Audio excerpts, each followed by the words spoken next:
Okay, good morning, dear ladies, M1 elders, and all other Amazons in the room, as well as he for she, the males who are here with us this morning.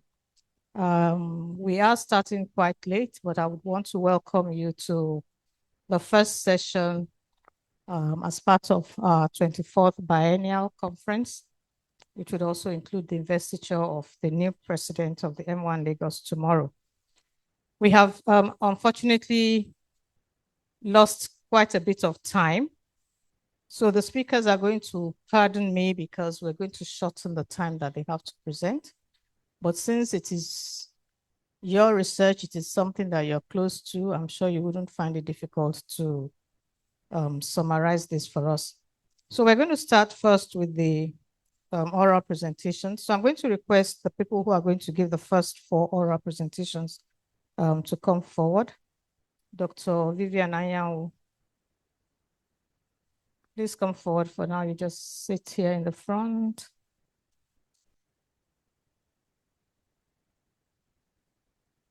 Our soon-to-be colleague, Amarachi Duko, she's a medical student.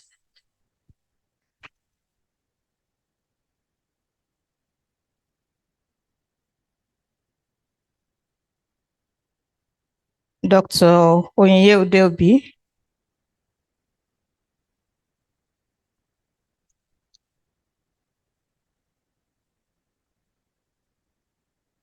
And also, okay, it's okay, just sit behind. It's all right, we'll be close. Also, one of our young members, Ifeoluwa Oyewale. Ifeoluwa Oyewale. So your presentations are already here. You would please pardon us. You would give your presentation for 5 minutes.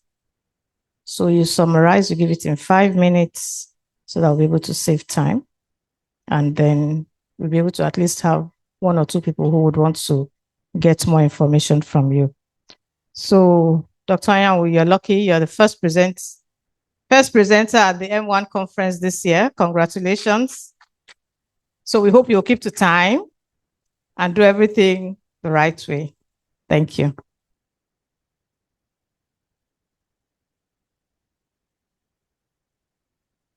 Okay. Good morning, distinguished mentors, colleagues, and members of the Medical Women Association of Nigeria. My name is Dr. Vivian Anyanwu. I'm a senior registrar from Family Medicine, FMC Abutemeta. It's a huge honor to present our work today. I'll be presenting on the efficacy of ovulation induction in African women with polycystic ovarian syndrome, a systematic review and meta-analysis.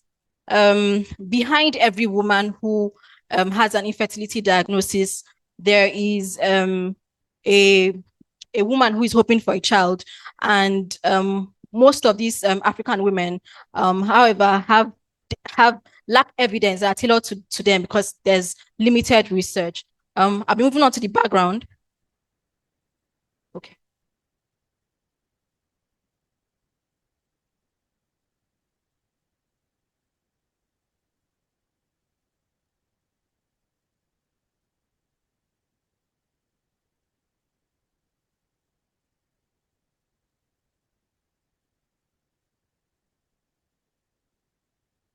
Okay. Okay, thank you. Okay, so sorry about that. Polycystic ovarian syndrome accounts for about 80% of anovulatory infertility, with like a global prevalence of 5 to 20%. Ovulation induction is a standard treatment procedure for patients who have anovulatory infertility, and letrozole is an aromatase inhibitor. It's recommended to be first line in many international guidelines. However, we have very limited African-specific data. So we decided to, because this motivated our study, we decided to systematically research literature to find out what the efficacy of letrozole is when compared to other agents like tamoxifen, clomiphene citrate, and laparoscopic ovarian drilling. So we included randomized control trials, comparative observational studies. We searched databases from inception to June 2024. We included women with PCOS in African settings who were aged 18 to 45 years. Our primary outcomes were ovulation rates, pregnancy rates, and live birth rates. And our secondary outcomes were ovarian hyperstimulation rates and miscarriage rates. So we checked, we reported using risk ratios and 95% confidence intervals, and also analyzed data using random effect analysis. So we identified 774 studies initially. We screened 657. We had to review 35 full text papers, and then eventually we had about 13 included in the study. So most of the studies were also of good quality. Most of them were RCTs. We have over 1,000 women, mostly from Egypt, one from Sudan. But the findings generally were that letrozole favored ovulation for pregnancy outcomes, though they were not statistically significant. So moving on to our results section, letrozole showed slightly higher ovulation rates when compared with laparoscopic ovarian drilling and clomiphene citrate, about 15% higher, although it was not statistically significant. The degree of heterogeneity for clomiphene citrate was higher. For tamoxifen, it was similar, 71% higher rate. Talking about pregnancy rates, the letrozole showed a slightly higher rate as well compared to clomiphene citrates, about 23%. For laparoscopic ovarian drilling, about 20%, and tamoxifen about 26%, but these, were not statistically significant. So reporting the results for safety profile, we reported miscarriage rates. Miscarriage rates were comparable. The risk ratio was 0.66, which showed that letrozole had a favorable outcome. OHSS reported were also favorable. So the limitations of this study were that we had small sample size, and then there were high degree of heterogeneity based on the different studies that were included. So putting these results in context, letrozole achieved comparable ovulation rates when compared with clomiphene citrate, laparoscopic ovarian drilling, and tamoxifen. While the differences were not statistically significant, they are in keeping with global evidence base that's showing that letrozole has has a good efficacy in ovulation induction. There's no miscarriage risk, increase in miscarriage risk as seen in our study. It has a safety, good safety profile. Letrozole is affordable, it is safe, it is available, and there's no increased risk in surgical, there's no increased surgical risk. And so that makes it good for us to use in low research centers like Nigeria. But this is a call for more multi-center studies, studies that can focus on live birth rates, check if there are pharmacogenetic differences or metabolic differences between us and those in among the white populations. So in conclusion, letrozole is effective, it is safe, it's a first line option for ovulation induction in African women with polycystic ovarian syndrome. This study just supports its inclusion in fertility protocols that are already currently being used in Nigeria and other West African countries. But beyond statistics, every woman who is dealing with infertility has has a family who is hoping that there's a chance for motherhood, and this study just strengthens evidence, good to provide evidence that's tailored towards these women, so that they have something that is tailored towards them. I declare no conflict of interest, and thank you for your attention.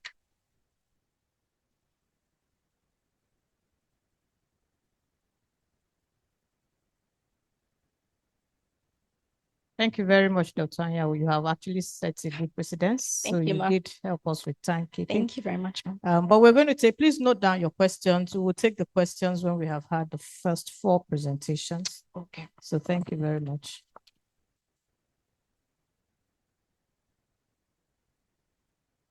So the next presentation is by Dr. Duko. Well, yeah, don't worry. The doctor is coming. We just kept it in an envelope. Please, to be able to save time, let me cover them. For those who know me, my background, we sometimes have to give a bit of, show a bit of, not force, but we can help to save time. So please, you would excuse them if they don't have to go through the whole protocol of greeting the different groups, because that will also take out of their time. So assume that I have set the agenda and the greetings for all of them. So please, when you come in, just introduce yourself, say the topic, and go on.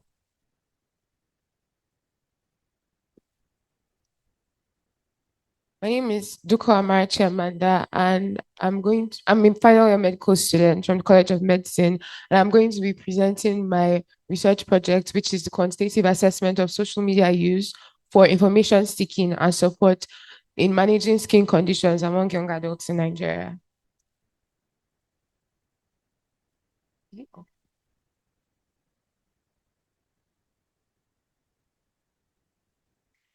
This is the outline I'll be using.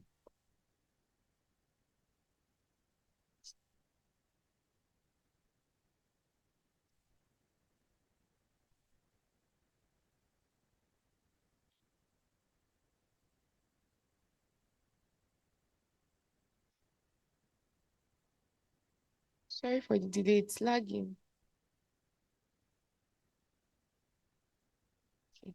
So skin and subcutaneous conditions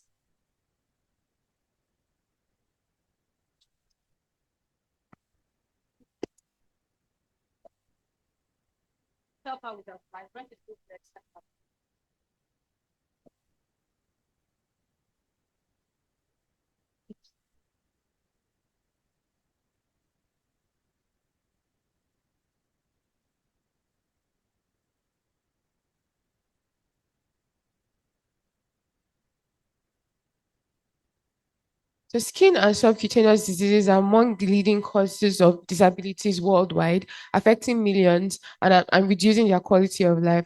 And they've been seen to cause emotional distress and low self-esteem, especially among young adults who care about their appearance. And also, it's important to note that Nigeria ranks among the world's highest users of social media in the world, and they also consume health and skin-related content. So this highlights the need to understand how Nigerian youths use this information. So the aim of my study was to quantitatively assess social media use for information seeking and support among young adults in Nigeria. The objectives were to determine its prevalence, to identify the types of information that these young adults seek, to determine the social media platforms that they use, and to identify the factors influencing the use. So for the method, it was a descriptive cross-sectional study um, conducted among young adults in Nigeria who had experienced a skin concern. And I used a non-probability convenience sampling method due to logistic issues. And a minimum sample size of 400 was determined. And all the data was analyzed using SPSS and presented using descriptive statistics and chi-square tests. So for my results, I got a total of 412 responses, and the mean age of my participants were 22.7 years old.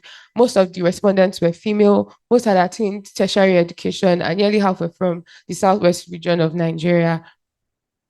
So 77.2% of the respondents had used social media to seek information and support for managing their skin conditions. And it was also noted using the Chi test of association that people with longer lasting skin concerns were more likely to use social media for skin information. So acne was the most frequently searched skin concern, followed by hyperpigmentation. The most common topics were product recommendation, tips and advice, and general information on the condition. And only 5% verified their information from doctors, and 4.4% rated the online advice as very trustworthy. So the top sources of dermatology information online were Google, Instagram, TikTok, and YouTube. And nearly half followed doctors, while 30.5% followed beauty influencers. So the common reasons for social media use were they agreed that social media provided valuable information. Others reported that the consultation costs were too high. Long hospital queues were also a major issue. Some were not aware of dermatologists in their area, and others found it difficult to make out time to see a dermatologist. So, in conclusion, I found that social media is a major source of skin information for young Nigerians, and if its high usage reflects barriers to professional care, such as cost and limited access. And from the results, we saw that there was a low level of trust and poor verification, which highlights the risk of misinformation. So, it's important that healthcare professionals are more involved on these platforms, and there's need to improve access to affordable dermatological care. So my recommendations are that dermatologists should actively engage more on social media, and they can create moderated online communities for safe, supportive discussions. It's also important to integrate dermatology into primary healthcare to improve access and affordability. Then also health education campaigns can promote timely medical consultation and discourage reliance on unverified social media information. I would also like to acknowledge my supervisor, Professor Alera Roberts, and the M1 Lagos Committee for organizing this. These are my references. Thank you very much. Thank you very much, Amarachi. Thanks for the presentation. So we'll go straight to the next presentation, which is by Dr. Udeobi.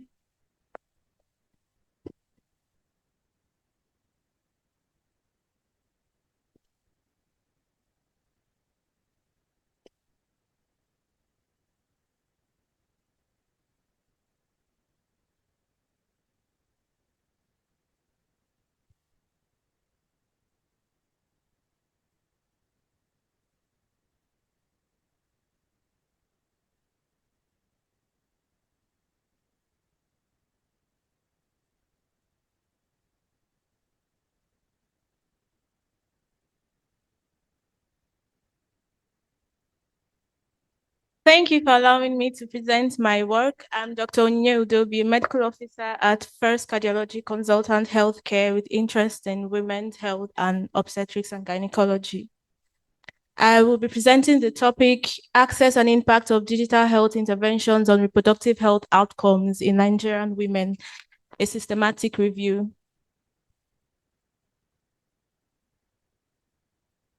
Okay, so by the end of this presentation, you'll be able to recognize how digital health tools are transforming the reproductive healthcare in Nigerian women, especially those in the reproductive age.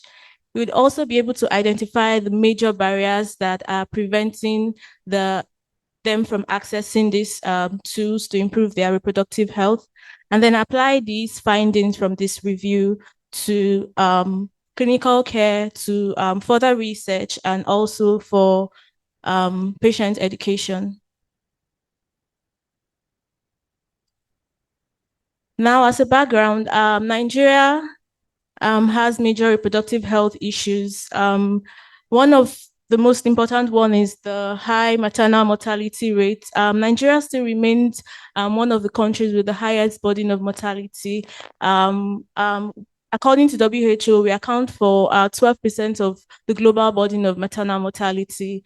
And we also have a higher prevalence of other gynecological conditions like PCOS and endometriosis. And we still have poor access to skilled obstetrics care and contraception services. Digital health tools have emerged as potential solutions to address the reproductive health issues that Nigerian women face. So example of these tools are mobile health apps, SMS, short messaging service, decision support tools, and even wearables. The evidence in Nigeria is fragmented. So my team and I set out to carry out a systematic review to analyze this data. So we followed the PRISMA 2020 guidelines for systematic review. Our databases, we collected studies from PubMed, African Journal of Library, Cochrane Library, and Agri Literature, USAID and WHO reports.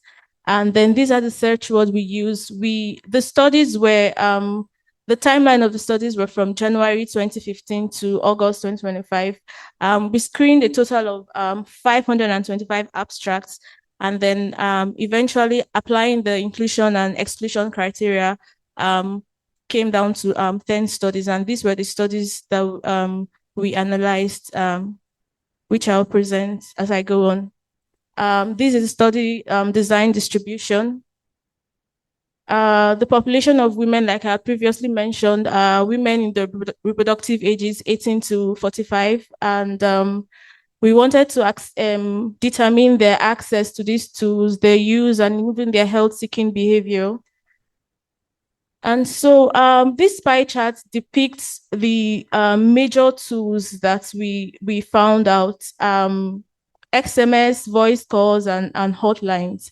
And based on this study, SMS, short messaging messages, accounted for 60% of the tools that many Nigerian women use to access reproductive health care, especially antenatal and pregnancy and obstetrics care, and then followed by voice call and then hotlines.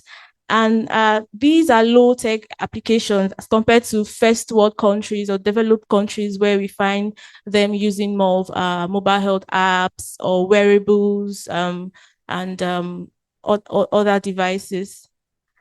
And then the combined digital health programs reached over 63,000 Nigerian women.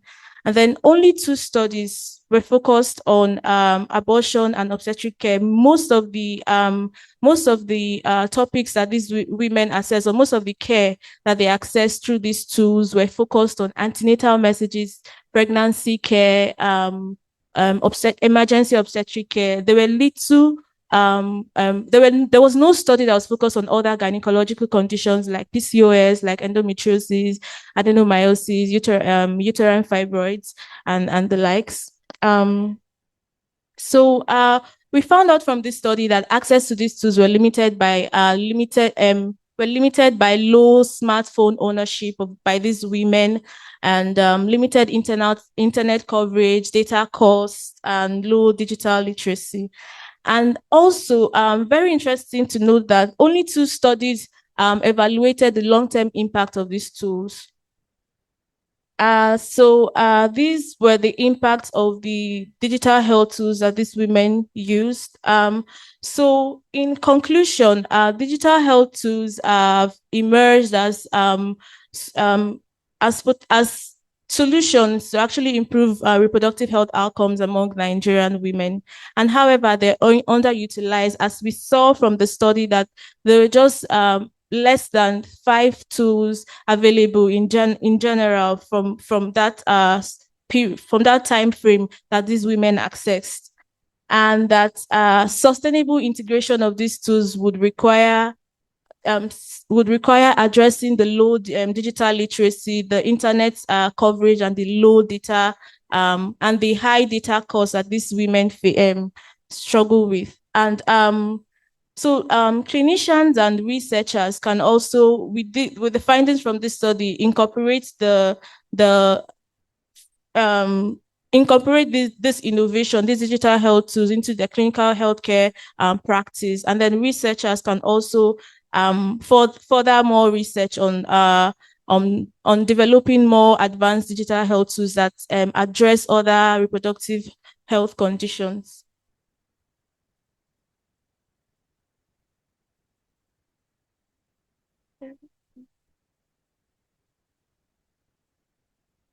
Okay, sorry about that. So actionable implications, like I've mentioned, for clinical care, incorporating digital health tools to support women, and then also for research to access the long-term sustainable impact of these tools, and then also for policy for the government to also design more digital health tools that would reach more women in Nigeria. So these are my references.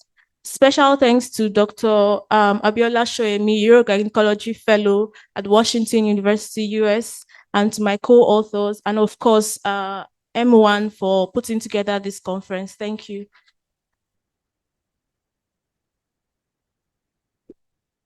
Thank you very much. Thank you. So the last presentation for orals here now. Okay, thank you very much for coming. It's by Ifeoluwa Oyewale. Sorry. Maybe you're even my family person.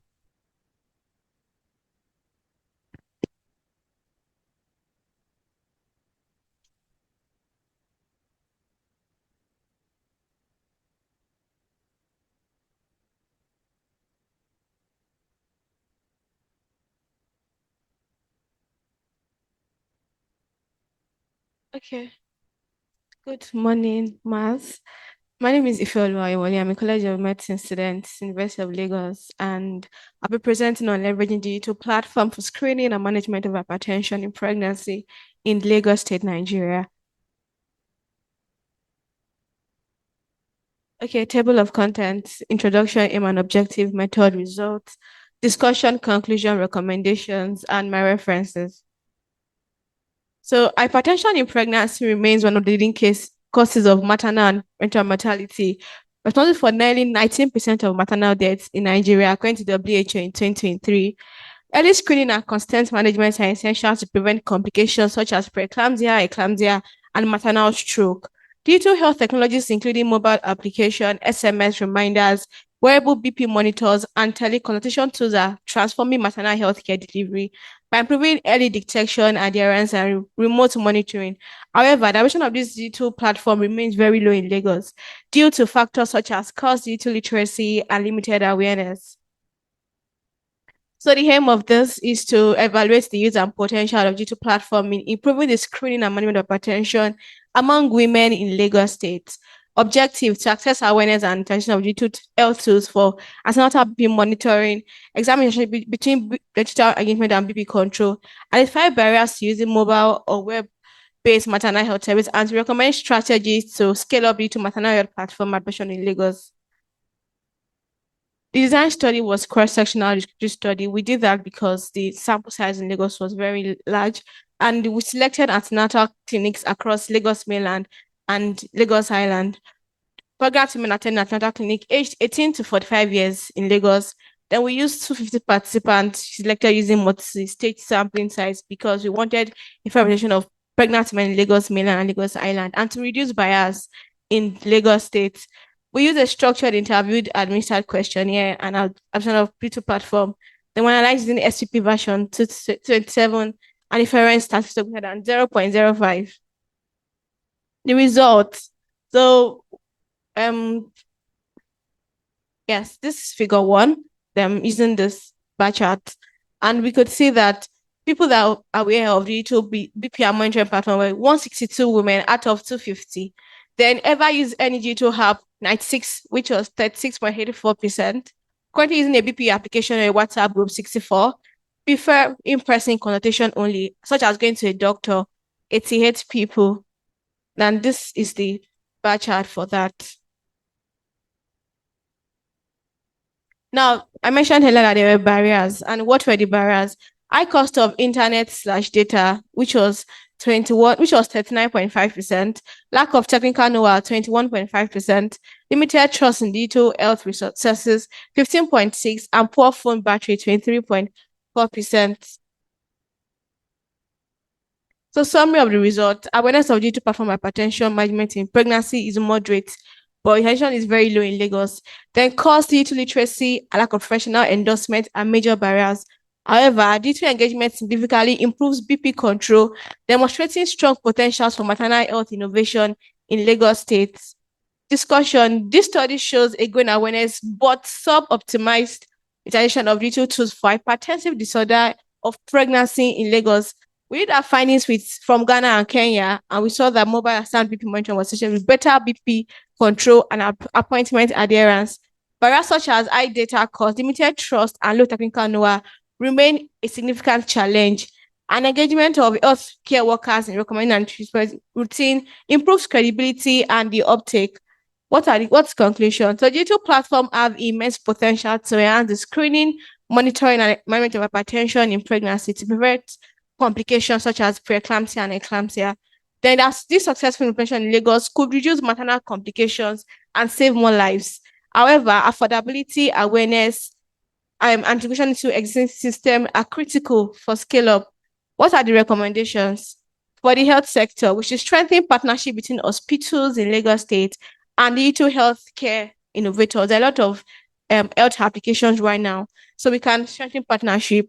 Integrate BP monitoring app into antenatal clinic workflow, then train healthcare providers on digital maternal healthcare management. So the government and NGOs to subsidize data access for maternal health platforms, to include digital BP in primary healthcare maternal health program, and to support local startup developing cultural maternal health tools to the pregnant women, to adopt credible digital tools for regular BP tracking, and to participate in online antenatal education and teleconsultation. These are my references. I would like to thank Professor Ajilichukwu for our encouragement and our efforts to this, and people that worked with me with this research. Thank you. Thank you very much, Ifeoluwa Oyewole. So we've had the 4 presentations from the speakers, and we are still pressed for time. Our opening ceremony is creeping up, and we have a product presentation. So we're going to take a few questions. If you have a question to ask any of the 4 speakers, please just raise up your hand. Okay, can we have all the people who want to ask questions raise up their hands? I have 1, 2, 3.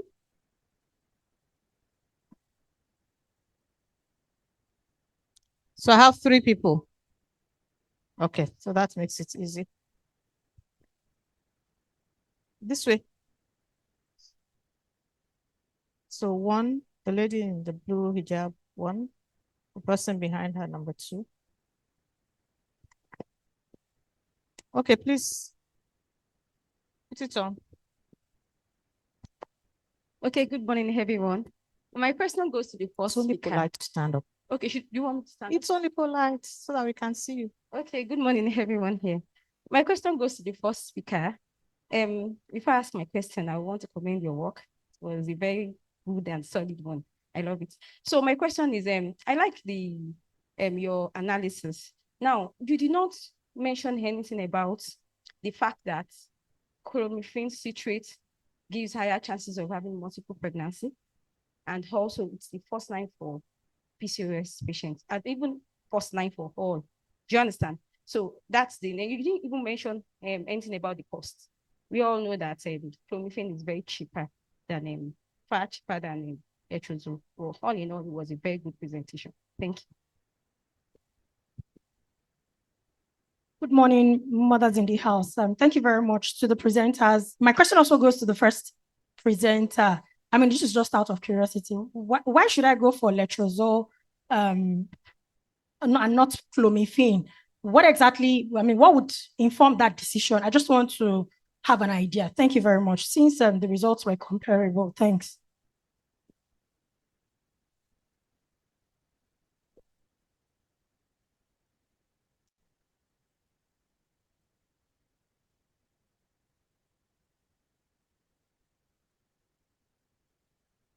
Good morning, everyone. Thank you to the participants. Thank you very much. They are all interesting studies.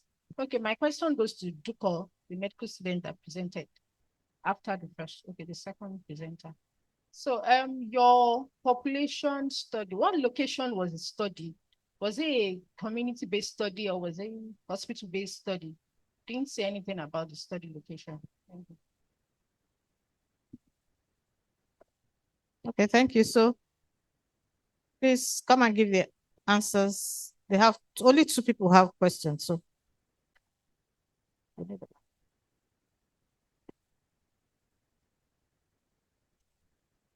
Okay, thank you very much. Okay, thank you very much for your questions. You mentioned the higher pregnancy and miscarriage rates with clomiphene citrate, right? Multiple pregnancy rates. Okay, so that's why letrozole is also is better, or international guidelines anyway recommend it as first line. Most international guidelines, even the RCOG. Okay, based on my research, because it has, just to also answer her own question, I think the risk of ovarian hyperstimulation, multiple pregnancy, the risk of mono-ovulation, because with letrozole, they are more at risk of having mono-ovulation, just one follicle, dominant follicle, getting to maturation, compared to clomiphene that has the risk of having, more ovarian follicles getting dominant. Letrozole also has better efficacy because it has better endometrial receptivity. So that means that implantation stays better than when it's compared with the other agents. And that's what research has shown. And also with yes, it also has fewer side effects compared to clomiphene, compared to tamoxifen, which we know is an anti-cancer drugs, and the surgical technique, the laparoscopic ovarian drilling. Thank you.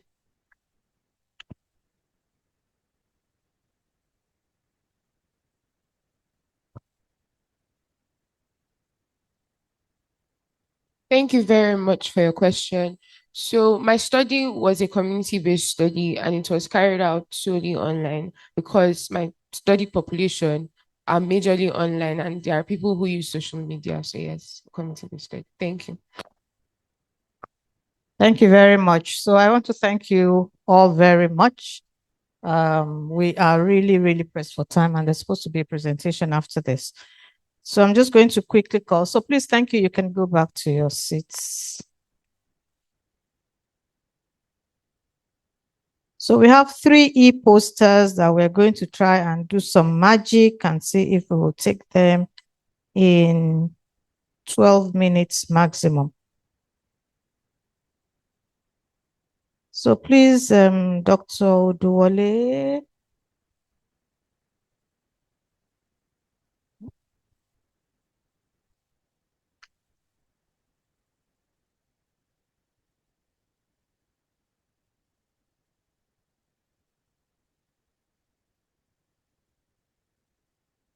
Dr. Olasunkomi.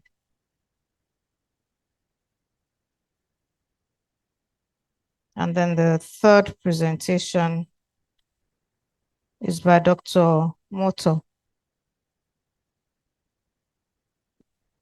So please, Ma. You are the only one that can intimidate me among the three of them. So please, we'll just try because of time. We'll try and, since we got the oral presentations due within 5 minutes, we'll try and do 4 minutes maximum for the e-posters. Okay, please.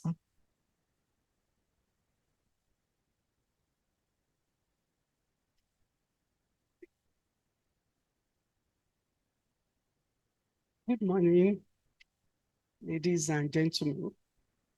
My name is Dr. Mrs. Nike Udwale, a consultant anesthetist, a former MD, and a retired permanent secretary.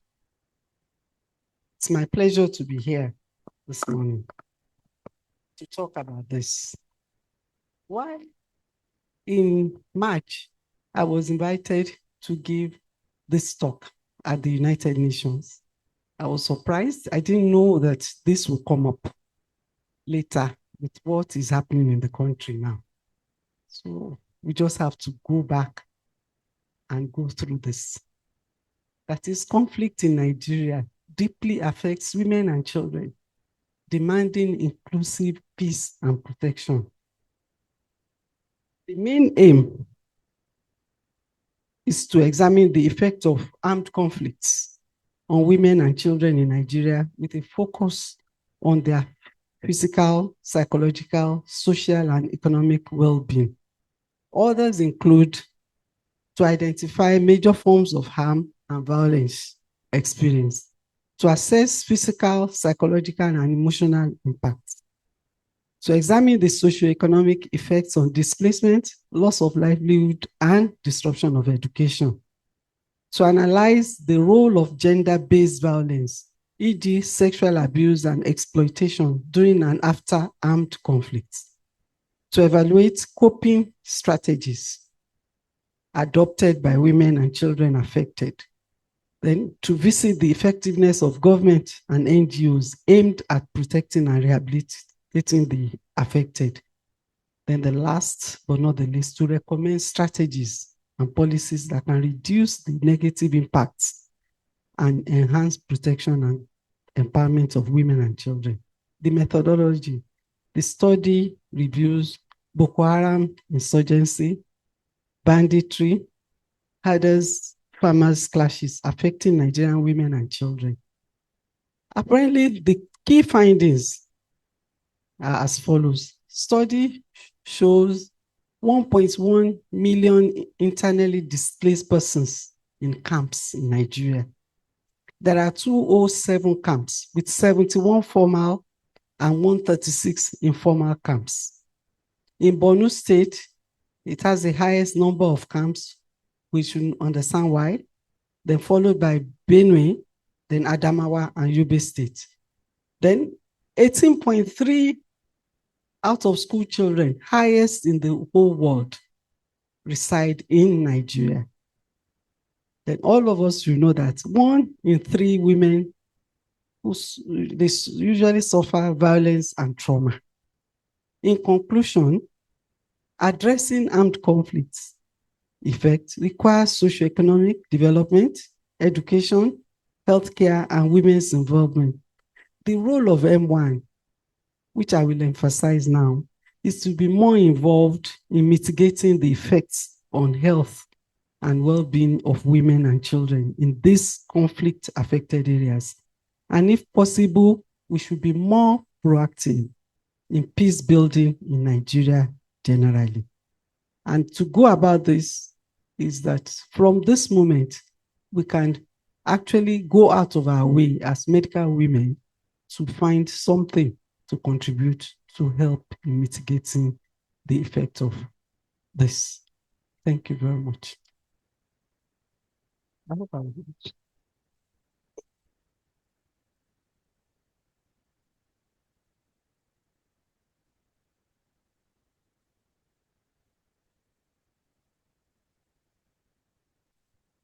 So thank you. We take the second e-poster by Dr. Lasukomi. We should commend Dr. Lasukomi for coming to present among all these ladies today. All right. Thank you very much, Ma.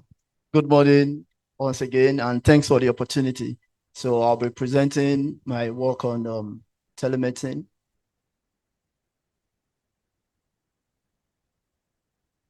Let me just see the screen.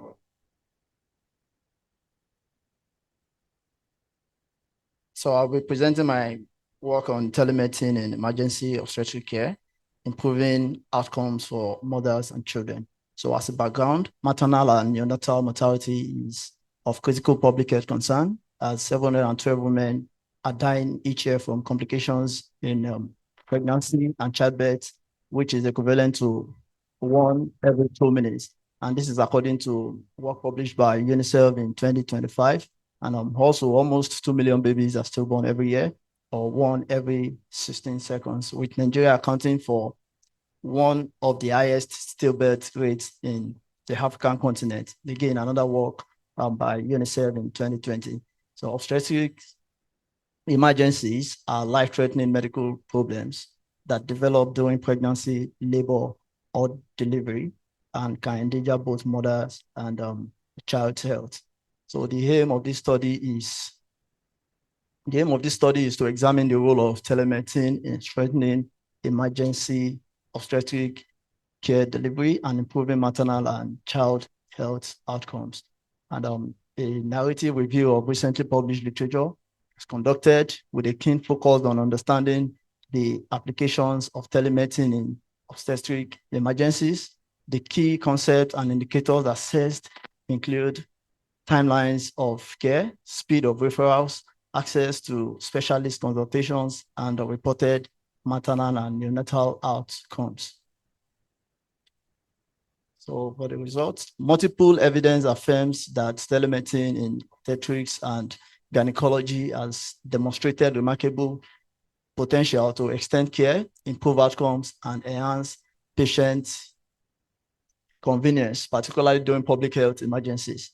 And these improved outcomes include reduced referral delays, enable real-time decision support for frontline providers, improved coordination of care, increased patient convenience, potential cost savings, and improved patient adherence to care protocols.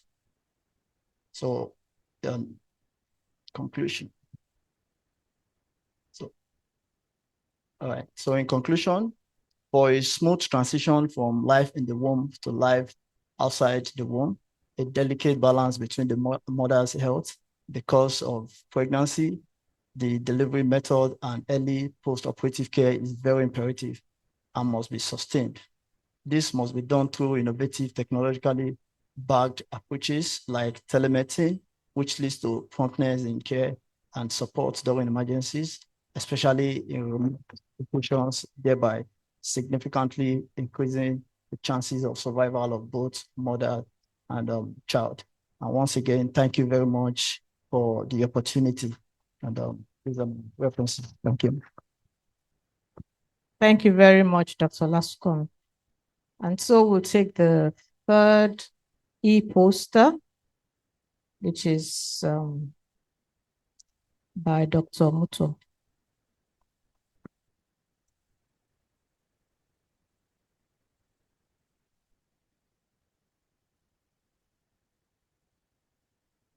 Good morning, everyone. Standing on existing protocol, my name is Dr. Choma Moto. I'm a medical officer in Lagos. I'm here to present our study on the topic, understanding caregiver readiness and awareness of vaccination for children under 5 in a high burden region. So as we all know, malaria is a very serious condition. And if caregivers knew that there was something we could give children to reduce hospitalizations by maybe half, would they want to take it? So that's what our study was trying to assess. So the background, like I said, remains a major public health challenge in sub-Saharan Africa. Nigeria bears the largest share of the burden. At the latest study, Nigeria accounted for about 27% globally of malaria cases and about 31% of deaths. And we know that most of these hospitalizations and deaths affect children who are under 5. Okay, so our aims and objectives were to assess the caregiver knowledge, willingness, and barriers to vaccination. Our methodology. So we conducted a cross-sectional study involving about 359 caregivers at the University of Nigeria Teaching Hospital in Nsukka. And we did this from March to May this year. Data was collected using a semi-structured interviewer administered questionnaire, and our data analysis was analyzed using SPSS 26. So the key results are about 94.6% of participants were female, which is understandable because mainly mothers, aunties will bring their children to the hospital for care. And just not even up to half had heard about the RTS vaccine, which is one of the options we have for malaria vaccination globally. So we have the RTS-S and then we have the R21. So not up to half had even heard about the vaccine. And then even less knew that it would be recommended by WHO in Nigeria by 24-25. So although they had heard about it, they didn't even know that, okay, this will be available to Nigeria by the year 2024 and 2025. And Nigeria began the rollout in around December 2024, although starting with high priority areas like Kebbi and Bayelsa. The main information sources were health facilities and television. So that was where most of the caregivers got their information from. And we found that there was a really high awareness and acceptance, probably because of the area where this study was conducted. It was a teaching hospital. So you would expect that, well, people coming there already might have some inkling. So we found that 82% would vaccinate their children. But when asked that, okay, so you vaccinate your children, but would you allow them to undergo a malaria study trial? They're like, no, I'm just 27%. So there's a mismatch between what they're saying and what they'll actually do. Probably because maybe some failed trials felt like maybe you're not yet sure of the vaccine, so you want my own child to be the one to. But 82% agreed that they will vaccinate, but only 27%. So there's a mismatch in action and in their acceptance. The key barriers to the uptake included costs. They were worried about how much it would cost, misinformation about the side effects and safety and efficacy, and then some cultural beliefs. So in conclusion, most caregivers, they're aware of the vaccine, they had heard of it, and they're ready to vaccinate their children, showing some trust in the healthcare system. But then we found out that there were some gaps regarding the vaccine. Some did not know, like I said, about when WHO will start rolling it out to Nigeria, and some weren't aware of the ideal administration age. Overall, the acceptance in our study rate was high, but there's limited willingness to join trials due to maybe things like mild safety concerns, indicating that although yes, they feel that the vaccine may help, there's still some warming up they have to do to healthcare providers to trust that these vaccines will be safe and will not have deleterious effects on their children. Thank you very much for listening. Thank you very much. And thank you all for helping us to do this magic. So we'll take questions, please. If you have questions for the three presenters, the presentations were quite interesting. Unfortunately, we might not be able to go deep into them, including the other ones, but I believe we'll have opportunities to. There's a break that says networking. I think we should also use that. So please, do we have any questions we want to ask now? Okay, so thank you very much for your presentation, for the work you have done. And I want to thank all the presenters this morning and the audience. Thank you all for helping us. That even though I thought, will it be possible? They say with God, all things are possible. And with women, everything is also possible. So thank you all very much. I think we will have a bit of leg stretch while we prepare for the opening ceremony, which will be taking place very soon.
We're about to start. Can we take our seats? Good morning. It's so good to see our beautiful faces, our mommies and sisters, elders, colleagues, friends. Can we please have our seats? You're welcome to the MWAN Biennial Conference of 2025. Please, can we have our seats? Let's settle down. We're about to start.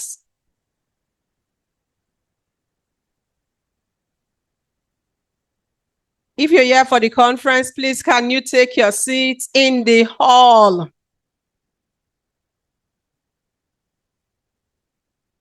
So before we start, kindly, we'll project the QR code. Please quickly scan so that you can get the program. As you're coming in, scan the QR code on the screen now. Thank you very much. You just get the program and get seated quietly as you're smiling to the person to your left and to your right. Welcome them quietly. Take a seat. And let's be quiet so that we can start.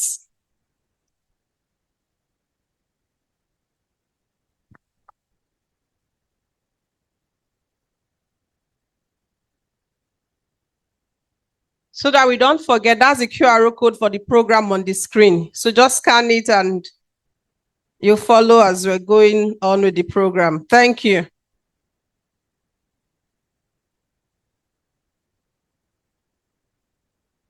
As we all know, we are here for the 24th Biennial Conference of Medical Women Association of Nigeria, Lagos chapter. So please, we would start now by introducing some of our very respected dignitaries in the house. And as we're doing this, if we really think that these people are dignitaries, we'll stay quiet and accord them the respect that they deserve. I think they've earned it. All right. We have the chairman of the Forum of Past Presidents in our midst, Professor Ibironke Akinshete. Please, can we? Abba, we can do better. We can do better. We can do better. Is she not looking beautiful? Come on, give her a very warm round of applause. Thank you, ma, for coming. Thank you very much. Welcome, ma'am. We also have in our midst Dr. Ellen Ekweme. She's also a past president of MWAN Lagos. Please, can we put our hands together? Let's appreciate her. She's sitting here. Dr. Ellen Boyo Ekweme. Thank you very much, Mama. Welcome, ma.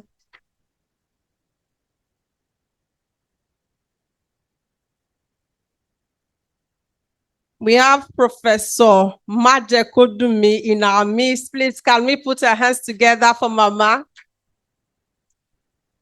Very warm. Welcome, Mama. God bless you, ma. Thank you for coming. We have Dr. Bakari. She's also Dr. Omowumi Bakari. She's also a past president of MWAN. Can we put our hands together? The people on the left and on the right, can you please appreciate Mama again? A past MWAN president. Okay, we have Professor Ogedegbe Bumi in our midst. Can we please put our hands together and welcome Mama? Welcome, Ma. Thank you very much.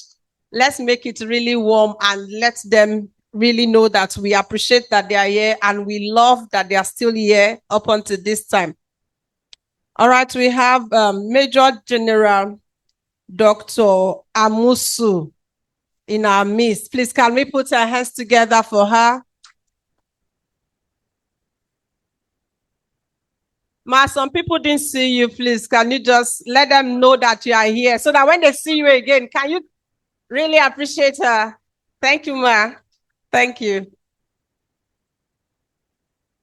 We have Dr. Folashade Fadare. She's the MD CEO of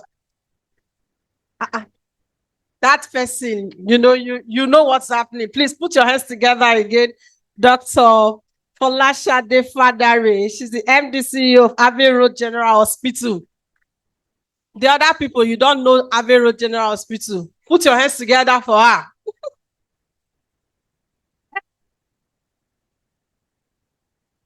Yaba, yes. Abbey Road General Hospital. Thank you, Mama.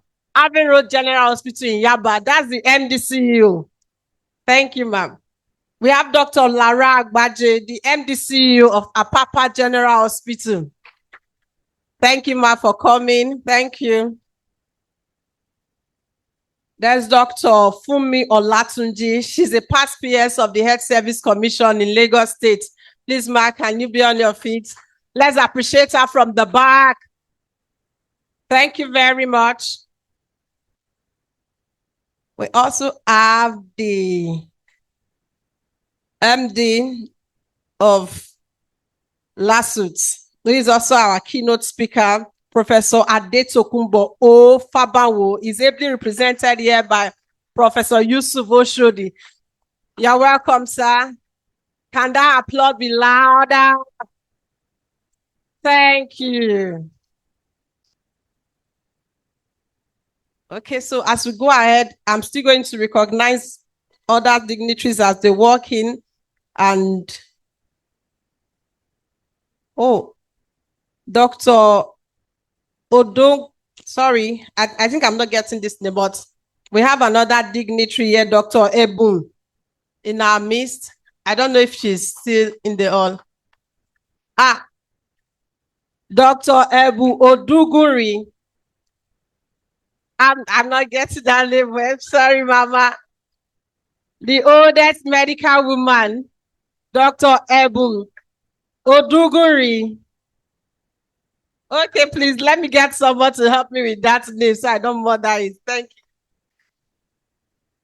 you. Dr. Ebu Odujiri. Okay. Sorry, I got that information wrong. Please, Dr. Ebu Odujiri.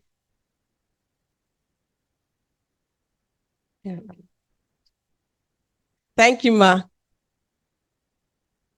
Okay. Okay, we have our immediate past MWAN president, Dr. Ebiro Keshodende, also in our midst.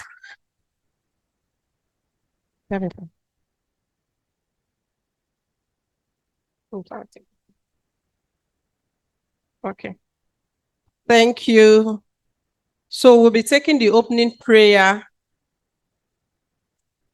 and that will be the third stanza of our national anthem.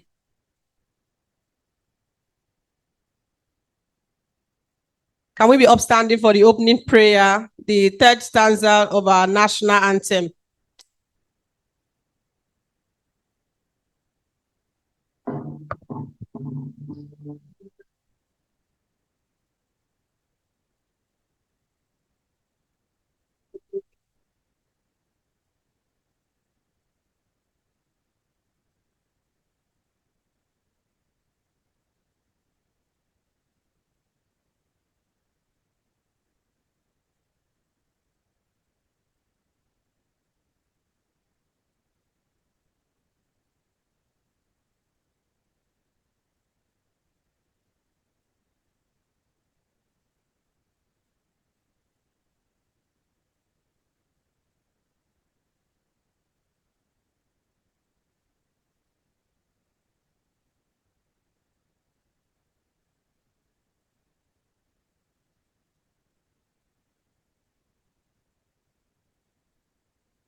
So we'll be taking the M1 melody.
of the anthem.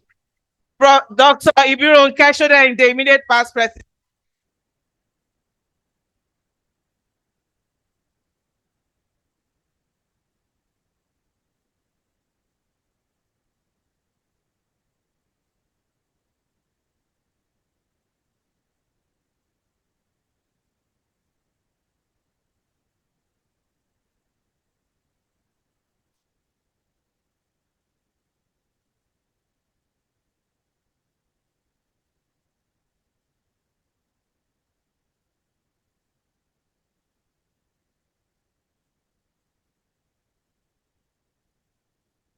Thank you for that very warm applause.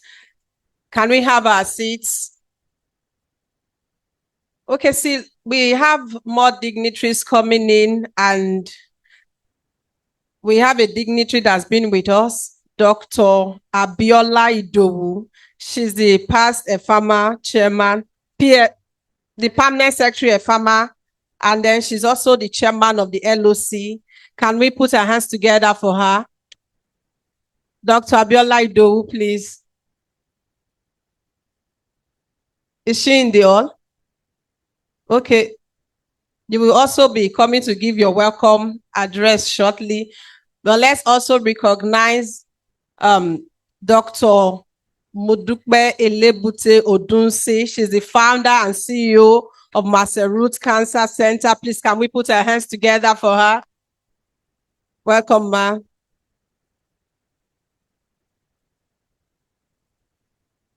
Okay, we have an elder in the house, Dr. Olanike Olaniba. She just came in. Can we put our hands together for her? Welcome, ma.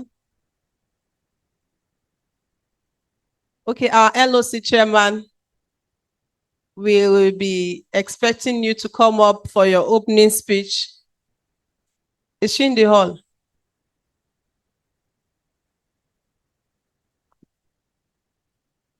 LOC chairman, ma. Dr. Idowu, please. Your welcome address. Thank you, ma. Let's give her a round of applause. She led the indefatigable team that put all this together with so many sleepless nights. Please, let's support her. She's coming. Clap, clap, clap, clap. Combining the roles as a permanent secretary and preparing all this. No be moi moi. Thank you very much, ma. Thank you. Thank you.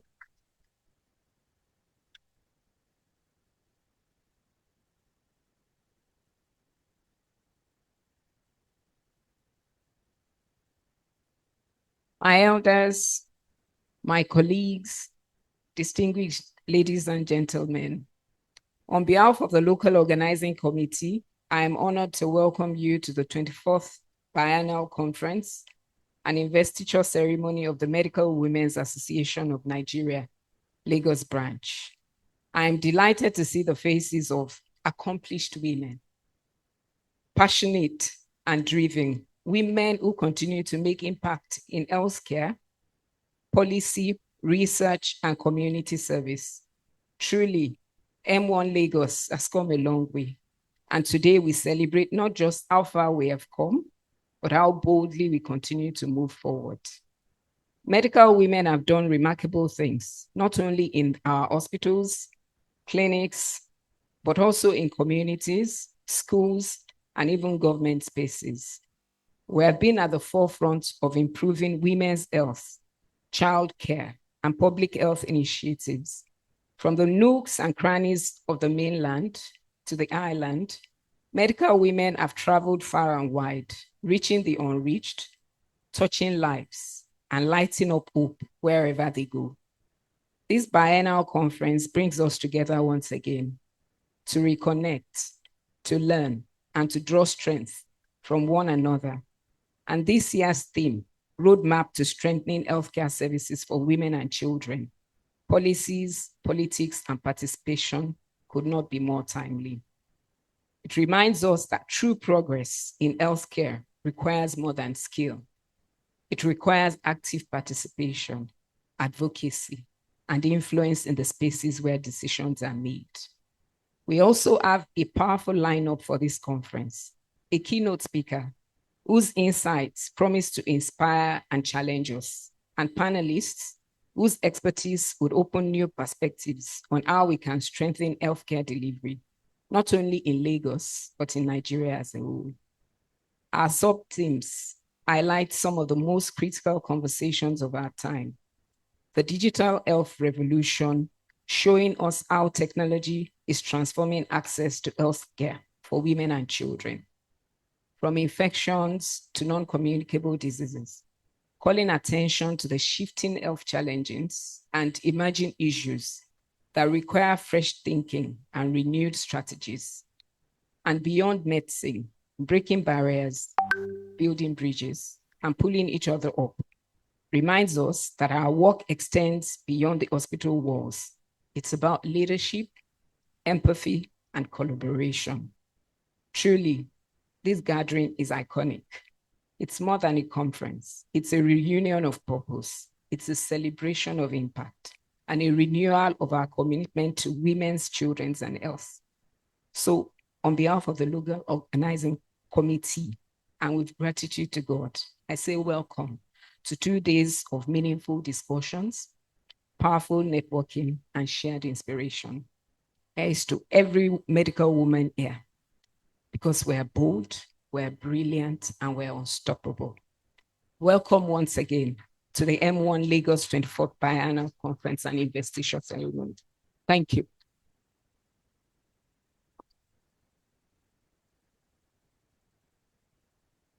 I thought that speech was very thought-provoking and we could put our hands together better. Thank you very much, Hello, Chair. It's a time for us to network, and please, in the course of this conference, we are encouraged to meet other people. Don't sit with the people you came with from today to tomorrow. Then when it's time to go, you pick your bags and you move. Get somebody's contacts. Look out of your circle. Thank you very much. Can we put our hands together for that speech again? All right. So while we were still going on with the program, we have another dignitary in our midst, Professor Kofo Odeyemi. She's in our midst. Please, can you be upstanding, ma? And let's welcome her. Can we bring her to the front? She's in the crowd. Thank you, ma. We have a seat for you in front and would appreciate you come forward, ma. Can we keep clapping for her? She's coming. Thank you, ma.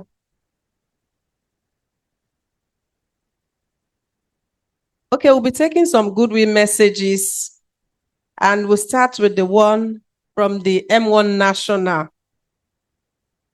MWAN National President's goodwill message. Is there a representative here to deliver the goodwill message?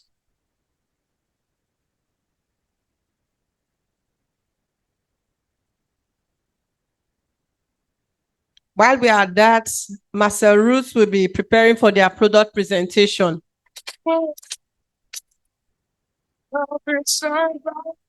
Somebody loves you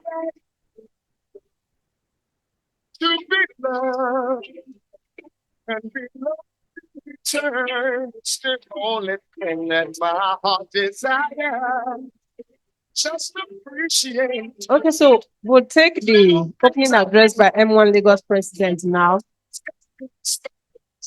The opening address by M1 Lagos President, Dr. Fumi Ige. Please, can we put our hands together as she's coming forward? While at that, the representative of M1 National President, please get ready for the goodwill message. Welcome, man.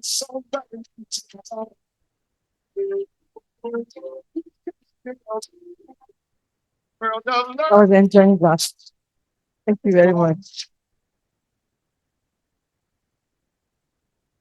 The chairman of this occasion, teacher and revered professor and mother, Professor Ibirunke Akishete,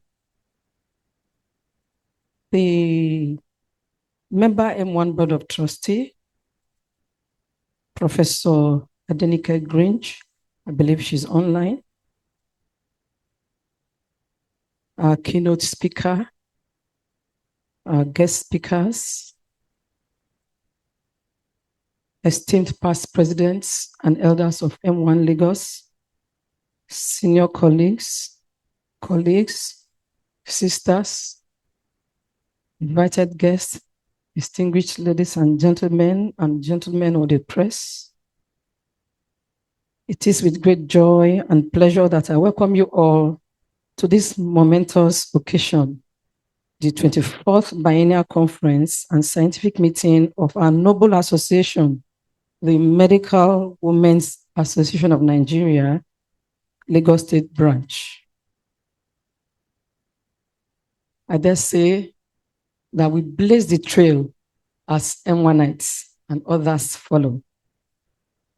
As with other MWAN Lagos Biennial Conferences, these 2 days of gathering together provides us a platform for intellectual discourse to share knowledge, reflect, learn, unlearn, and relearn.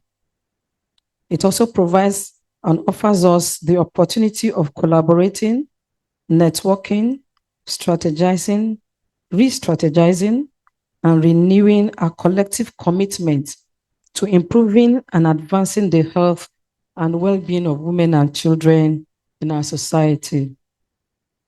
The theme for this year's Biennial Conference is Roadmap to Strengthening Healthcare Service for Women and Children, Policies, Politics, and Participation. This theme is very apt and timely as it speaks to the reality of the healthcare system of our country. To effectively strengthen healthcare delivery takes more than a good intention. It requires workable and actionable evidence-based policies, political will, and the involvement of all sectors of the society, in particular medical women and women leaders like those of us in this hall today. To actualize this, since the 2023-2025 biennium began in November 2023, MWAN Lagos has remained a champion of effective programs, community health outreaches, high-level advocacy visits, health education and enlightenment, mentorship programs, and joint collaborative campaigns that give voice to women in medicine. As we proceed in this conference, I urge us to be intentional and purposeful. Our discourse should involve practical solutions that cut across policies and practices, politics and compassion, leadership and service to strengthen healthcare services for women and children, not only in Lagos State, but across a great country, Nigeria. I extend warm welcome and special hands of fellowship to our keynote speaker, the Chief Medical Director of Lagos State University Teaching Hospital, Professor Adetukumbo O. Fabanwo, ably represented by Professor Oshodi.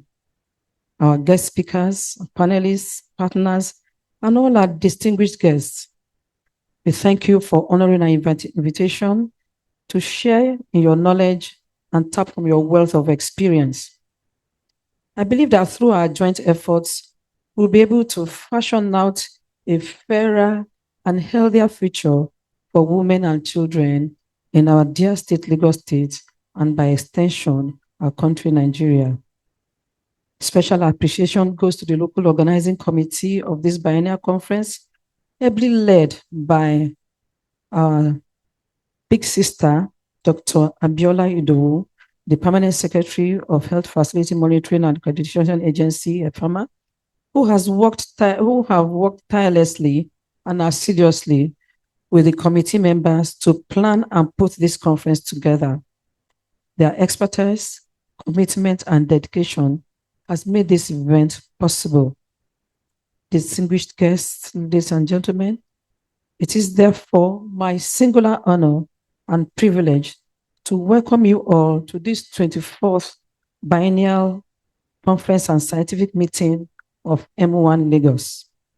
I urge everyone to relax, open up, enjoy, and yet participate actively. May our discussion bear fruit and our eagerness to serve and heal with the love of a mother be richly rewarded. Here is wishing us all an inspiring and productive conference. Thank you for coming. Thank you for your time, and God bless you.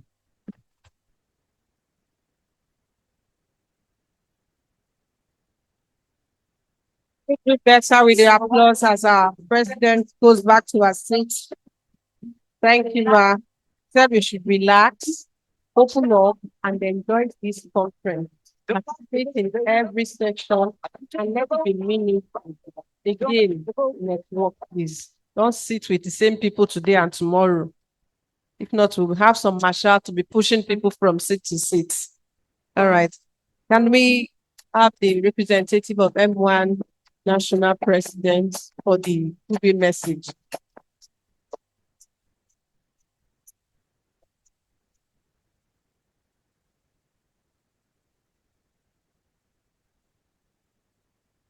Right, can we put our hands together as she comes to deliver the goodwill message on behalf of MWAN National? Keep clapping so that she'll come faster. Thank you. Girls got plenty good love and how I know. Okay, so this is Dr. Timi Tokbe Omoshebi, the publicity secretary of MWAN Lagos. She's here to deliver the goodwill message on behalf of MWAN National President. Please, let's put our hands together for her again. Yeah. Good morning, everyone. Still standing on the existing protocol. So this is the goodwill message from the National President, Medical Women Association of Nigeria, Dr. Zainab Kwaru Muhammad Idris. On behalf of the National Executive Council and the entire membership of the Medical Women's Association of Nigeria, I'm delighted to extend warm felicitations to the President, Executive Committee, and members of MWAN Lagos State Branch on your 24th Biennial Scientific Conference, Annual General Meeting, and the investiture of the 25th State President. The theme, Roadmap to Strengthening Healthcare Services for Women and Children, Policies, Politics, and Participation, together with the sub-themes, is both timely and visionary. It reflects our shared commitment to strengthening health systems, influencing policy, and ensuring that women and children remain at the heart of the Nigeria's healthcare delivery and systems transformation. I commend MWAN Lagos for yet again setting a high standard of excellence by convening this strategy forum that fosters dialogue, innovation, and collaboration among medical professionals, policymakers, and advocates. The focus on digital health, the epidemiological transition, and the call to break barriers and build bridges underscores your forward-thinking approach and leadership in advancing equitable healthcare for all. As to celebrate this transition of leadership, I congratulate the outgoing president, Dr. Fumilayo Ige, and our team, their remarkable service and achievement. I also welcome the incoming president, Dr. Ime Maria Okon, with confidence in our capacity and that of our team to sustain and expand the legacy of impact, mentorship, and unity that the Lagos branch continues to exemplify. May this new chapter bring renewed energy, collaboration, and purpose as we continue to engage, empower, and transform healthcare delivery with compassion and healing love, spirit, and touch of a mother. Together, we reaffirm our calling to serve humanity through excellence, empathy, and leadership. Congratulations to MWAN Lagos on this memorable occasion. Long live MWAN Lagos, long live MWAN Nigeria. Thank you.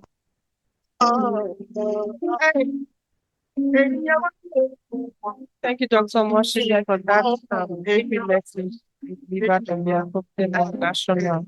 So we're going to be having the product presentation by Maserus. I don't think we are ready.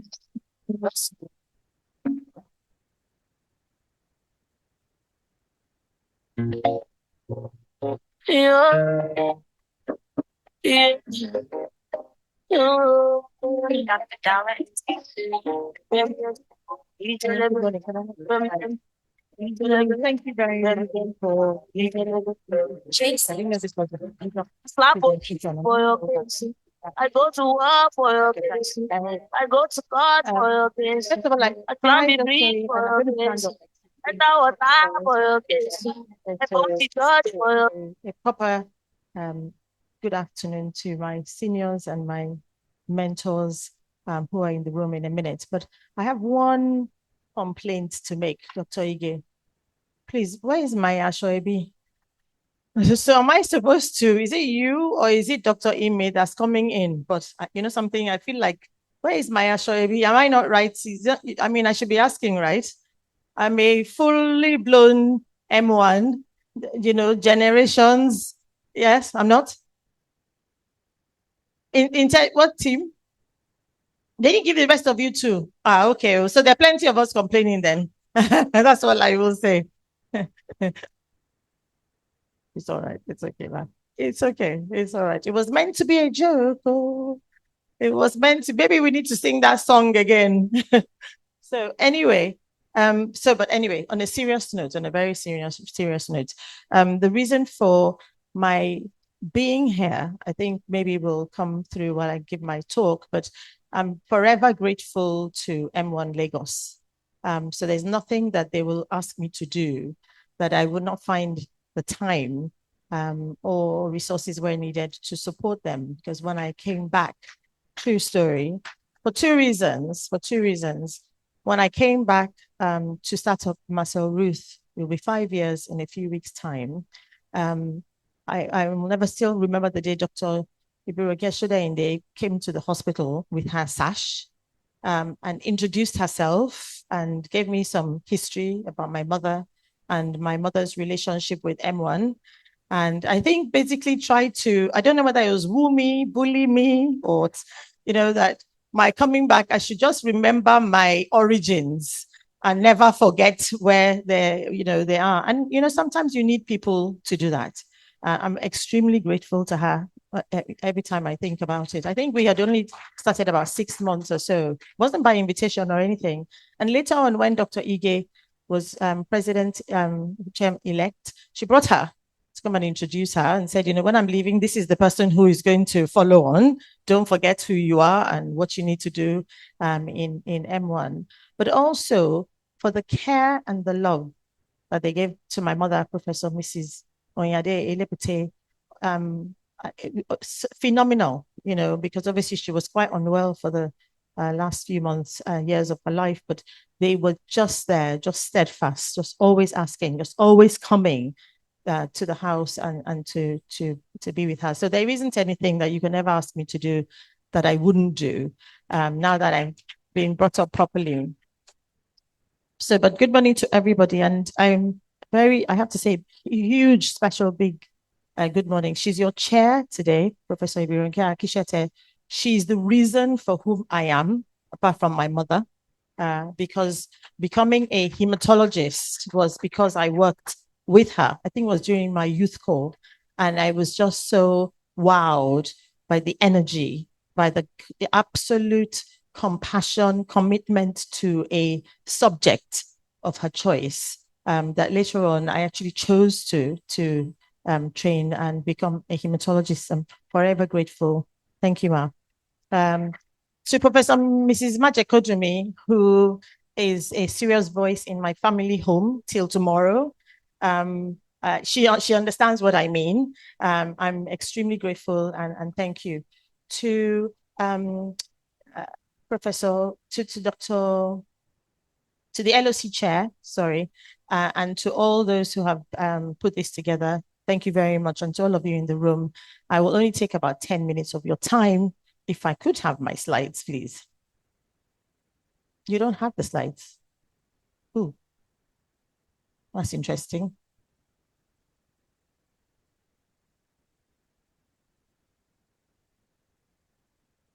Where's Dr. Ime? She got the slides from me last night. And okay, so what you want, baby? That's for you, baby. Wow, that's you. You.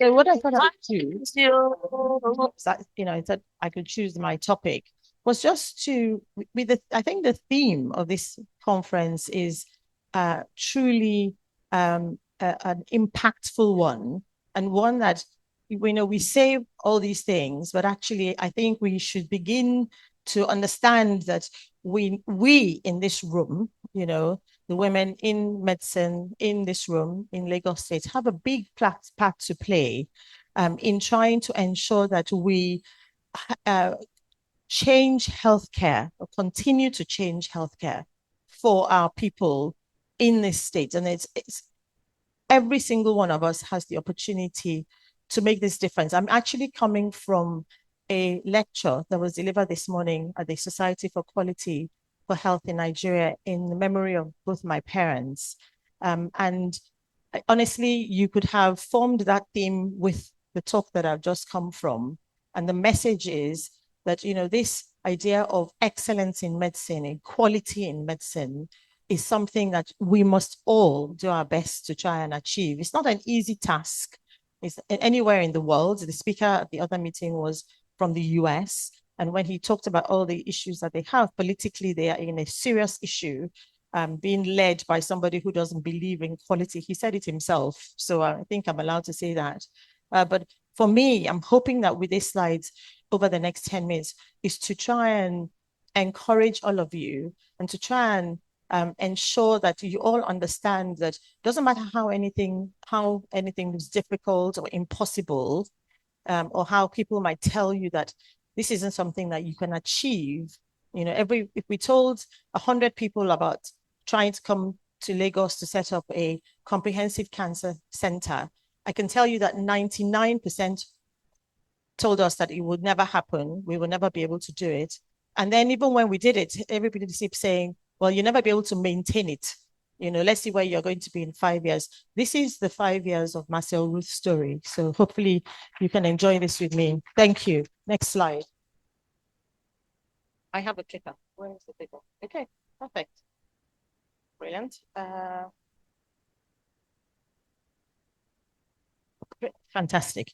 So again, with anything that you decide that you want to do in life, it never happens overnight. That's for sure. And everybody keeps saying, when people ask me the question, when did this all come about? I think it was when I turned 50, just over 10 years ago. It suddenly occurred to me that I was sitting in somebody else's country. And even though I was working extremely hard, and even though I had actually succeeded or had the opportunity to do quite a number of things that I never thought I'd be able to do in my life or in my career, but I was actually delivering it to a country that I didn't really belong to, no matter how long I'd been there. And that every single time I stood up to talk or to teach or whatever, I was always that stranger who had done well and therefore had this opportunity to stand in conferences. But in particular, I think one of the things that really drove me, apart from trying to come and work in healthcare and to deliver healthcare services, was the opportunity to teach. And I've been postgraduate tutor for Southwest Thames, England, for about 10 years.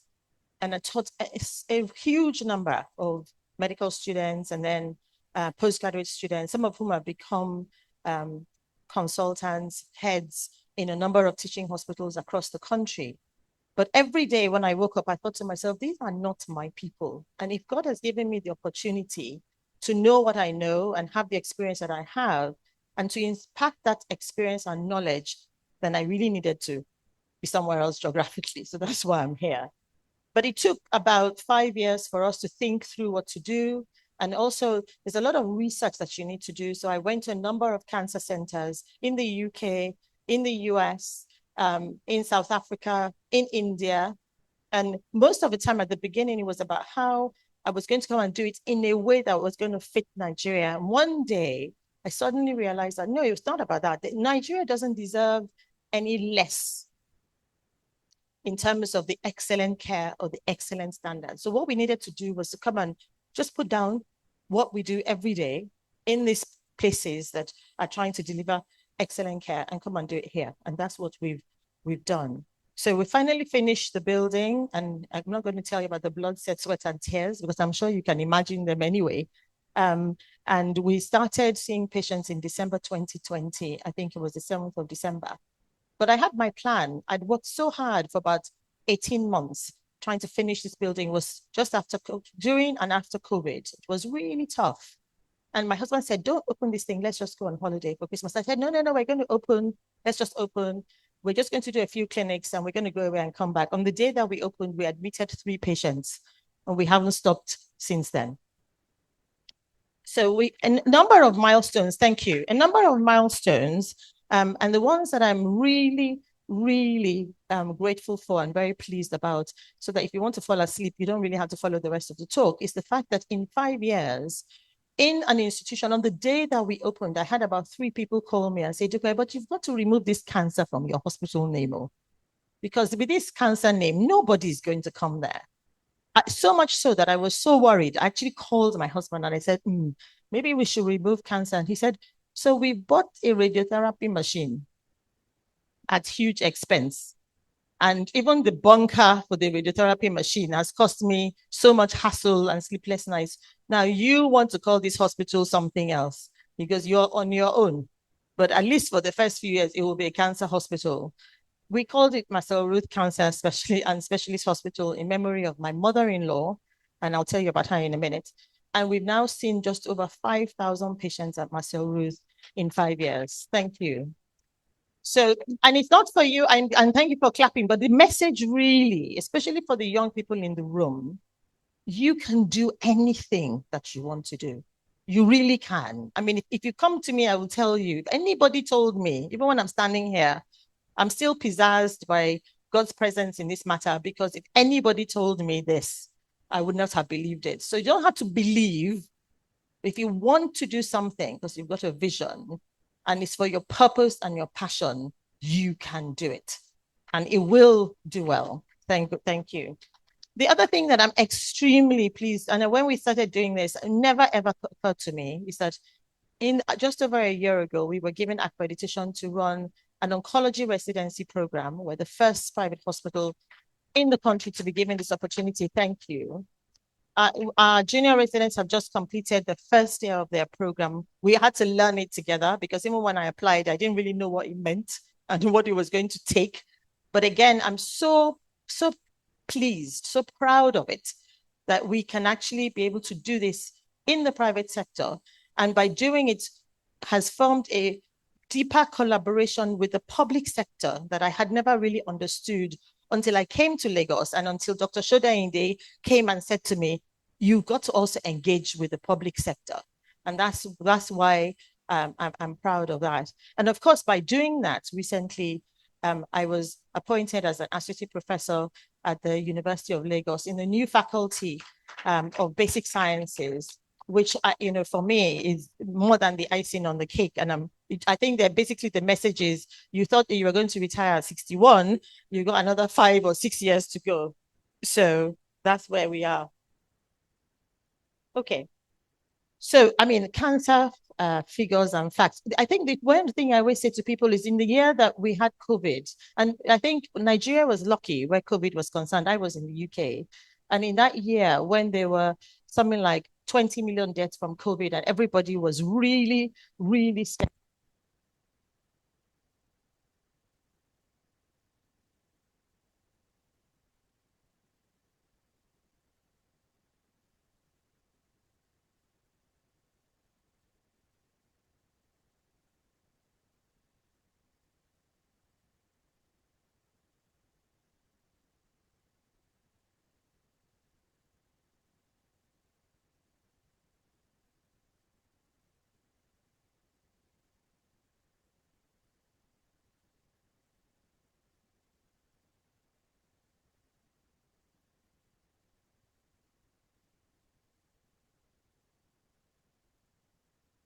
Are we back on? Yes, fantastic. Sorry.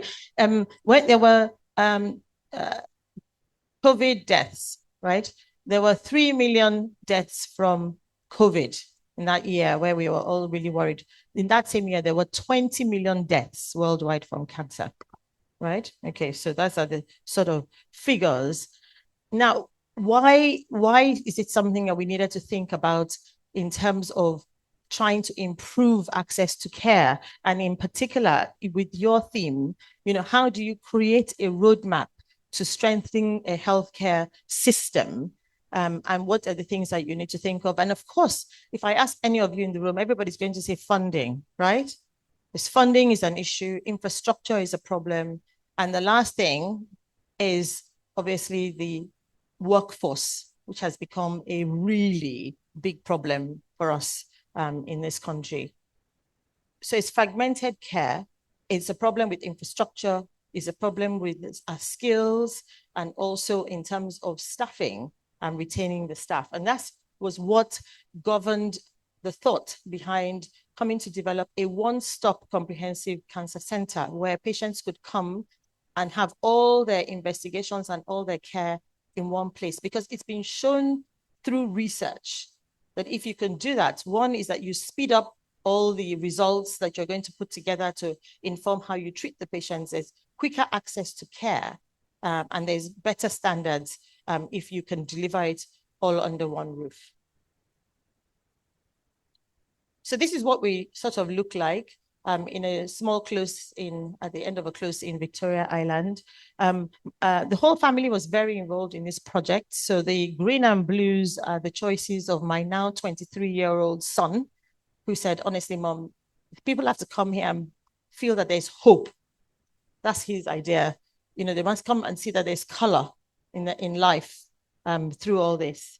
And then the rest, I think there's one where it was my daughter who in her own way, she just turned 19 and she's just gone to medical school. She always does everything. Everything is research-based with Tara. So what she did was she went to go and find out what was grandma's favorite color, because obviously it's named after grandma, and it was purple. So our day unit has purple in it. So very much a family project. We're 3 buildings designed with thought of the patient's journey. And in the middle of it is the radiotherapy bunker. So that's the day unit, as I was saying.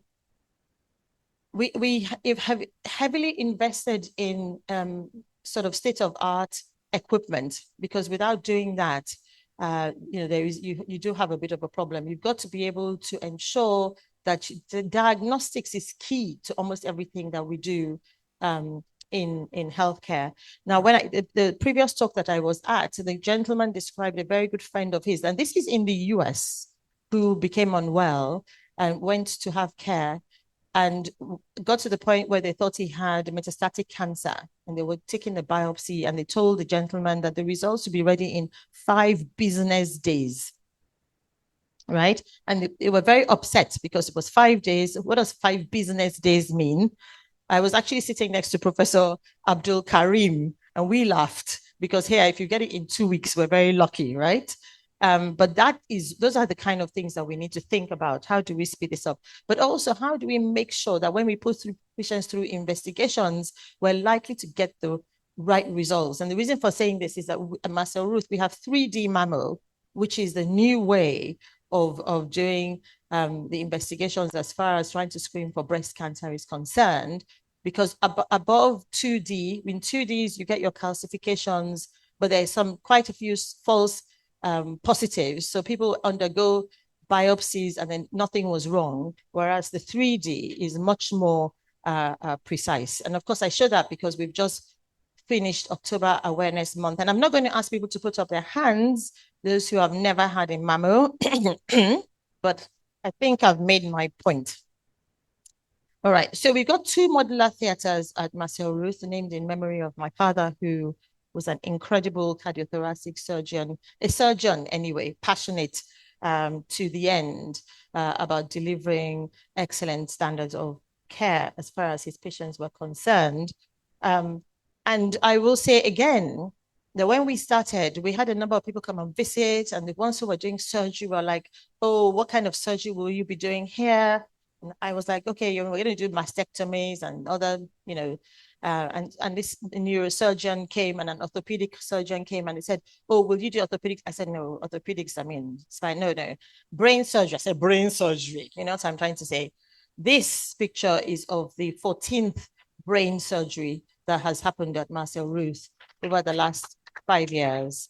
And we now do quite a lot of spinal surgery too. But of course, this is our baby. We brought into the country a TrueBeam, which is a top-of-the-range linear accelerator machine. There are now a few placed across the country in what I think is an incredible innovative step by the current Minister of Health to improve access to care for cancer patients across the country. So that's infrastructure, which we need. But of course, even if we do the buildings, and I'm sure most of you here have seen defunct buildings in healthcare and other sectors across the country, but you need the people, with expertise as well. We've grown on, when we opened in December 2020, we had 6 members of staff, which meant that in the morning, I started off in the kitchen, true story. The night before, we had gone to the market, patients and I, head of housekeeping. There were 6 of us. And we would make the breakfast, and then I wear my white coats, and I will see the patients, and then I'll go to the lab and help them do the bloods and so on and so forth. Thankfully, I can do the things I know best. God knows what the food tasted like in those days. I don't even know that the patients didn't walk out. But anyway, we now have just over 100 members of staff at Marcel, with 50% of whom are clinical staff. And like I said, we've seen about 5,000 patients, but actually what I think is more important to think about is that we see a minimum of 100 new patients at Marcel Ruth every month. And that has happened since that spike in 2021. We see about 100 new patients, and we now see patients coming, not just from across the country, we see quite a number of patients coming back from abroad. And now we see patients who have gone abroad and had investigations done, and the minute they tell them they have cancer and the costs are going to be phenomenal if they don't have insurance, they come back to have their care here. So we, like I said, I've told you these numbers. We see, I mean, obviously breast is the commonest in women. On the right side of the graph, we've seen quite a lot of hematology cases, obviously, because hematology is where I started from. And it's been incredible to look after patients with acute leukemia and be able to deliver their care from the beginning to end in the hospital. And we now belong to a number of international boards. So like the St. Jude's Board for Pediatric Hematology, and the head of the department wrote me a letter about 6 weeks ago, when we transferred a patient for a stem cell transplant. He couldn't believe that we had been able to treat this patient from beginning to remission to transfer in the way that they would be doing if they were at St. Jude's. Thank you. Just very quickly, the message here is about early detection. Unless we move, and that's why I'm here this morning, because it's a plea to every single one of you here, whether in primary care or secondary care or tertiary care, or just as friends, family, church-going members. That message is a message that we have to deliver every single day. Have your annual wellness check. If you find something abnormal, do not sit on it for more than 3 weeks. And yes, there is Dr. Google, but Dr. Google can see you, touch you, feel you. So yes, find out the quick whatever information, but go and see a doctor, please. And when the doctor tells you that you need these tests or that you need this treatment, please, it's fine to go to church. It's fine. It's not a problem. But don't leave the treatment and go to church. That's when we have a problem. So it's access to care, but it's sticking with the care, because otherwise, and this is data from Marcel Ruth, 98 of the patients that we've lost in the last 5 years all presented late. And the ones who presented early are running around, doing their job, doing their business, and living good lives. And that's what we want for our population. So I've talked to you about the accreditation, which is in collaboration with Luth, because we don't have enough trainers anyway at Marcel Ruth. So our trainees will rotate. I think it's a fantastic opportunity, actually, to also have this a synergy with a public tertiary hospital. And lastly, to say that we have a very big interest in research, because, you know, unless we do this research in our own population, we're going to have a problem. And just to sort of illustrate it, so Professor Solomon Rotimi, who is an incredible biochemist at Covenant University, who actually heads our ethics at Marcel Ruth, who chairs our ethics committee, has been involved in a big study of 3,000 Black men looking at the genomics of prostate cancer in Black men compared to the Caucasian population. And I need to borrow his slides. When you see it, you will, it's incredible. So the genomics in this man is almost opposite to the genomics in the Caucasian population. But all the drugs that we're using to treat our patients came from studies that were done in the Caucasian population. And then we're all wondering why. We keep saying, oh, but prostate cancer patients don't do well in our environment, or triple negative breast cancer women don't do well in our environment, because we don't have our own data. All we're doing is using treatments on other populations. And so we invested in a -80-degree freezer, and we're now, I have to declare at this point, because that the mother of my granddaughters, look it up as you will, or my daughter, who is the one who's responsible for research and development at Marcel Ruth, in her side gig, she has a full-time job, but she's so passionate about this, and obviously she has a big experience in clinical trials and in genomics. She worked for PharmAccess and 54Gene when she came back to Nigeria. So she set up our R&D, and we're collecting samples from normal individuals as well as our patients. And in the new year, we're going to start doing some of these studies in this single center in Lagos. So they're looking for volunteers, as you can see on the slides. I think that's what she wanted me to say.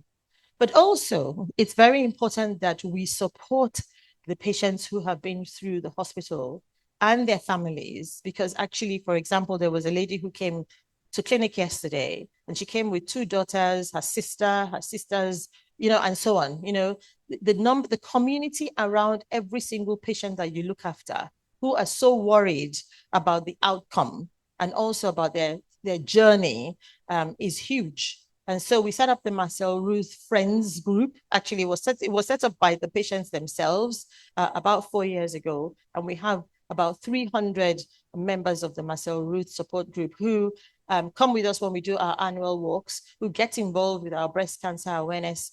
And they've done all sorts of different things. I think recently they did a virtual cocktail party where they were all doing painting and so on. And this is actually a really important community for us not to forget, because that support is really important. And Marcel Ruth were very big on our patients continuing with their lifestyle whilst they're having treatment. So if they're working, we encourage them to work. We encourage them to dress the way they always dressed and so on. And one of the stories was a lady who came and said, well, you're saying I should go back to work, but I sell cars.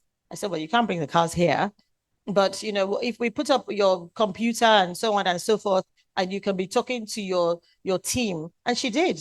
And at the end of 1 year, she said she sold more cars while she was having her treatment because her profit, I think, was better because she wasn't traveling everywhere. She learned to do things virtually, and innovate. But the point is supporting patients is key. And of course, awareness programs, which I know that you all do also in your communities and through all where you work. And that is something that I have seen the benefit of this. It has changed the kind of patients that we see, and patients coming earlier. I've done a lot of talks in churches across the country.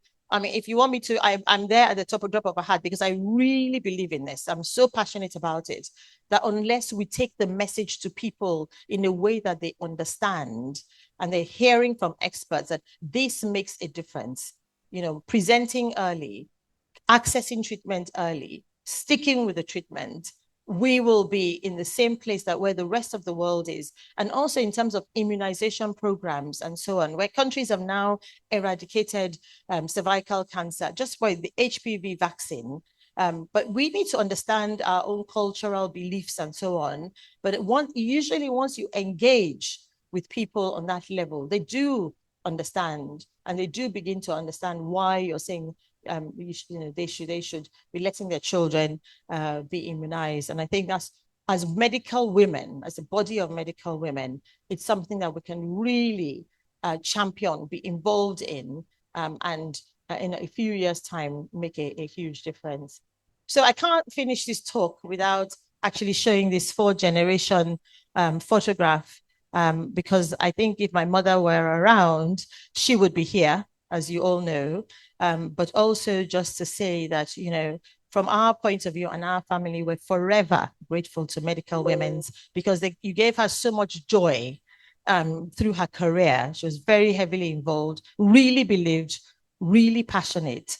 But also, I do thank you for all the love and the care that you gave her, especially in the last few years. Thank you very much for listening.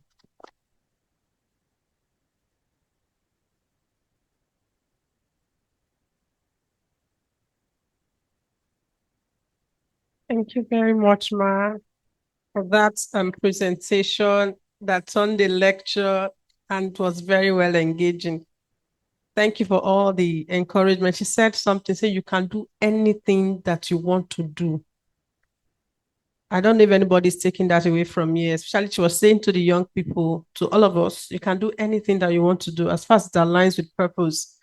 So let's take that, whatever you're doing, run with it. And you can see how far they've come at Marcel Roos. You can see that there's a lot more we can also do. And when we talked about collaboration, networking earlier, there's something to pick from this. And every one of us in this room should be challenged with that. Can we put our hands together again and appreciate what they're doing at Marcel Roos? So we'll continue in the program. Now we're going to take the chairman's opening remarks.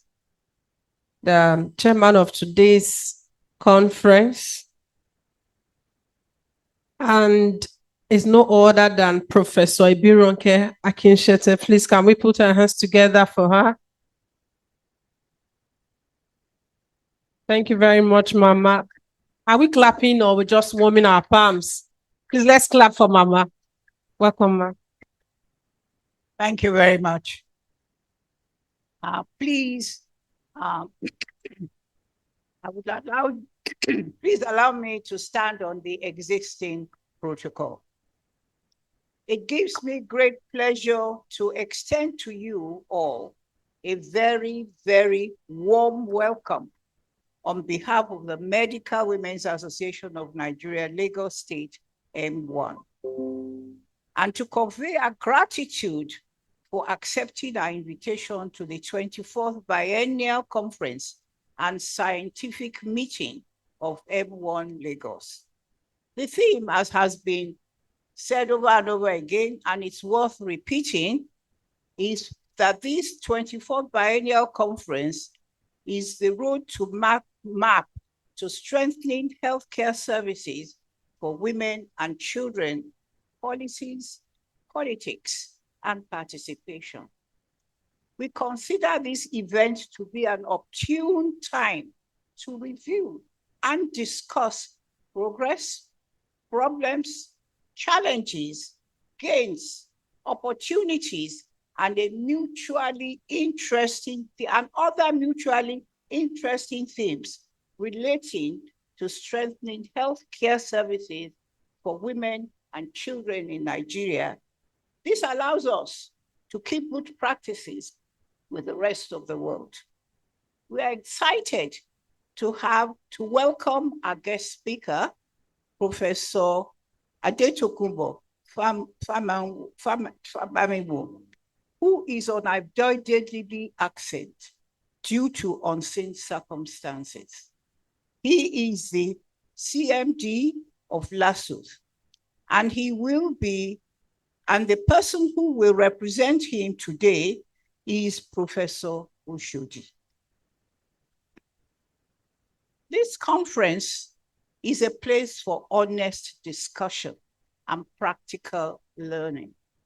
We come from different healthcare specialties and hospitals, yet we face many of the same questions, which is what works best for our women and children in Nigeria. This conference looks ahead. We will review tools that can help in all areas of healthcare for women and children. We will also look at policies, trends that shape access and safety. Please weigh each claim with care as you discuss. Ask about samples, methods, and limits. Share your own data when you can. It will be very useful. This goal is clear thinking that leads to better care for women and children. Please join the conversation, all of you. join the conversation. Sit with somebody, as was said before, new. Ask questions, and simple questions, and tough questions too. What is the way ahead for what we're discussing today? The best moments are often when you are having tea or coffee and in the corridor. So don't hold back at all. And this conference is not only about latest results, it is also about hope, about courage, and clear purpose. Each session holds small ideas that can help out women and children. Tomorrow, as well as today, listen closely, test our views, and keep the human side of care in the center. May the result of this conference spark useful action. It's just not coming here and discussing. When you go back, see what you can do to be able to put into practice what you have learned and the way forward for this conference theme. We thank the local organizing committee for working tirelessly in putting together this conference. God bless you and reward you abundantly for yourself, for the sacrifices you have made. We welcome you all and wish you an exciting and happy conference. And on behalf of the past presidents and elders of this organization, I welcome you too. We elders are very, very happy the way that the MWAN has been put on the front burner. We were all asleep several years ago. We functioned, but the activities that have come into place in the last few years are very exciting, and I am happy that we are well represented at this conference. We want to thank Professor Dr. Fumige and her team for a job well done. Please give them a round of applause. We will also like to thank the incoming executive under the leadership of Dr. Okon, that we congratulate them. We wish them all the best. And we, in the past presidents and elders, will continue to support them by God's grace. So don't be afraid to ask us. We will support you. But you too must be very active. Thank you very much, everybody. Welcome. And let us now dive in, learn with humility, and live ready to take the next steps. Thank you for coming. A cabo.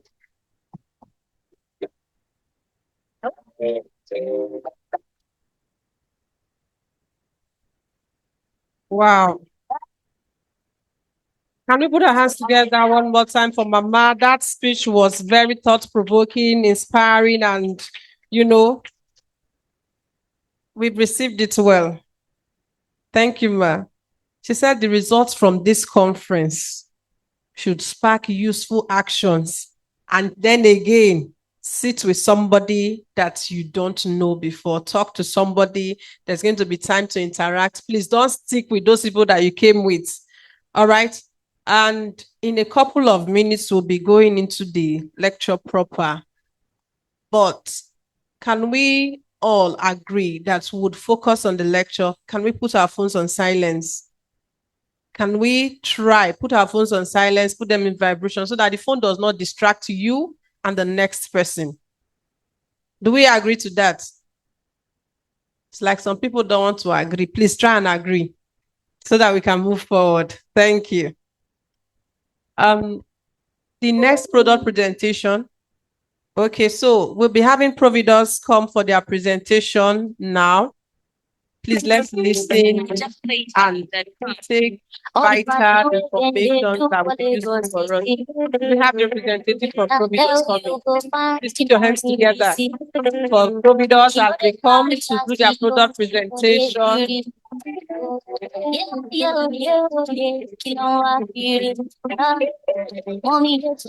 Nneka Gona is here to do the presentation on behalf of Providence. Can we please put our hands together for her and give her our attention? Thank you. Good afternoon, distinguished ladies and gentlemen in the room. Thank you so much for having us here.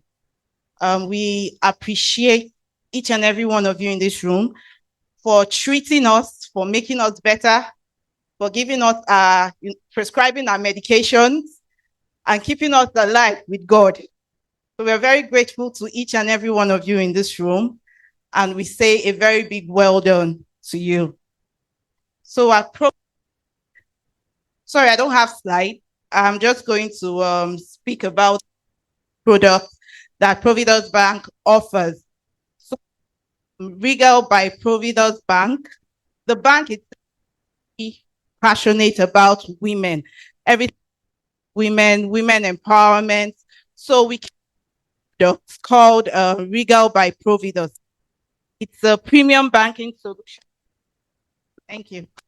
It's a premium banking solution for both female individuals and female entrepreneurs, right? In this product, it's both a product and a proposition. And under this product, we offer fantastic services that will cater to each and every one of us in this room. It covers the financial advisory, it covers wealth management, it covers exclusive lifestyle management. So under this account, so we have an account and it's actually called Regal by Providence. And it is meant for females, individuals and female entrepreneurs as business owners, right? And under this product, we offer zero maintenance fee on all transactions. So we go beyond just transactions. Like I said, the bank is extremely passionate about women. So we brought up this product and we are saying all transactions you do within this product, within this account, you are not going to be charged any maintenance fee on this account. So we offer zero COC, zero maintenance fee on that account. We also offer discounted facilities, right? I heard Dr. Ido from Marcel Ruth. She mentioned, I'm so sorry, I don't know if I got her name correctly, sorry, from Marcel Ruth. She mentioned funding, right? The bank is very passionate also about female funding. And because of that, we have discounted interest rate, right? So we are not giving female entrepreneurs, we're not giving business owners the going rate for facilities. We have discounted it by 3 basis points. So we are the facilities are actually going for 29% as against 35%, which is actually obtainable in all across the banking industry. And we also finance specialized procedures for women. So we have customers working to say they want to do IVF, they want to do, those specialized procedures. We offer discounted interest rates on those facilities as well. We also offer lifestyle benefits and lifestyle management under the iFitness. We all know iFitness, the gym, right? And we know a lot of us are members of that facility. We offer about 15 to 20% on membership fees, right? So we have discount partners that we partner with that actually give us this discounted rate. So Providence Bank is here today to encourage each and every one of us to come bank with us, right? We have fantastic services that will cater to your need. We have a stall not just by the right-hand side if you walk out of the door, and we are there to cater for all your questions, and we're also here to onboard you. And we are here also to partner with you to elevate your legacy. Thank you so much for having us here today. Thank you for treating us. Thank you for keeping us alive. We're out there waiting for you. Thank you so much. Thank you.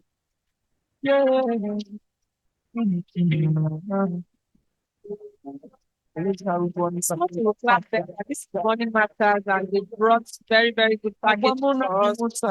So during the exhibition, so you can go to their stand and get further information.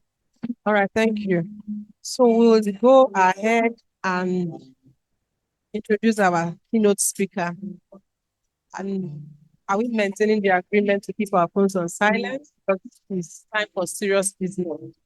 So to go into that, we invite Dr. Molara Odunsi. She's the Financial Secretary of MWAN Lagos, to read the citation of our keynote speaker. More music at Are we follownet.com. clapping? Please, let's clap. Thank you. Good morning, everyone. Please permit me to stand on the already established protocol.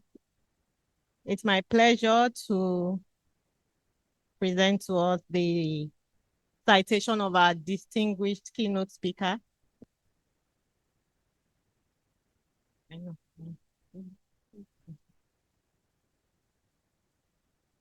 Sorry, please.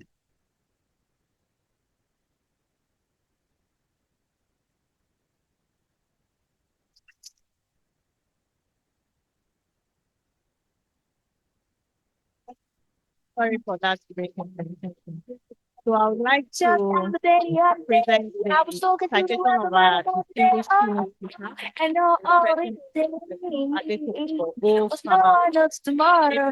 And we can work a child. I could only be the real for sunshine. Oh. Well, that's as far as my get goes.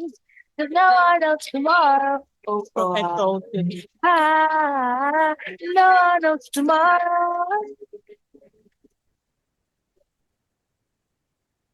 Time it was me to go to war. All the kidding just to set someone else's score. The future isn't even sure. No one knows tomorrow. So we can study history and philosophy and play sociology. Tomorrow's some mystery. No one knows tomorrow. No one knows tomorrow. Tomorrow.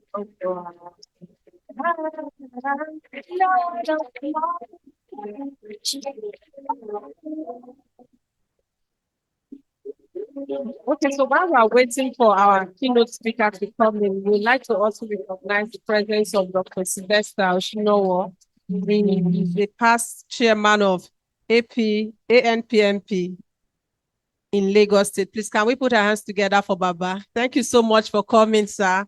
Thank you.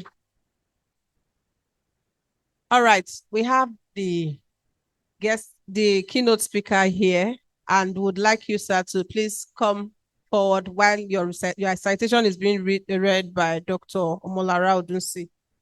Thank you, sir. Yes, he's representing our keynote speaker. Thank you very much, sir. You're welcome. Professor Adetokunbo O. Fabanwo is a distinguished obstetrician and gynecologist serving as the Chief Medical Director of the Lagos State University Teaching Hospital, LATSUT, Ikeja here. He holds an MBCHB degree from the University of Ife, which he obtained in 1978, and he went on to get fellowships from prestigious institutions, including the Medical College of Obstetrics and Gynecology, West African College of Surgeons, West African College of Obstetrics and Gynecology, and International College of Surgeons. Throughout his illustrious career, Professor Fabanwo has made significant contributions to the field of obstetrics and gynecology. As a retired professor of obstetrics and gynecology at the Lagos State University College of Medicine, LASUCOM, he has published over 80 scientific papers in international peer-reviewed journals. Notably, he pioneered a groundbreaking non-invasive surgical technique for treating uterine fibroids, earning him several awards for this innovative research. Professor Fabanwo's leadership extends beyond academia, having held various roles in medical organizations, including chairman of the Lagos State Safe Motherhood Committee and vice chairman of the Nigerian Medical Association, NMA Lagos State branch. His research focuses on maternal mortality reduction, adolescent gynecology, and fertility. Outside of medicine, Professor Fabanwo enjoys singing hymns, playing tennis, and golf. Ladies and gentlemen, I hereby present our keynote speaker, Professor Adetokunbo O. Fabanwo, ably represented by Professor Yusuf Oshodi. Thank you very much.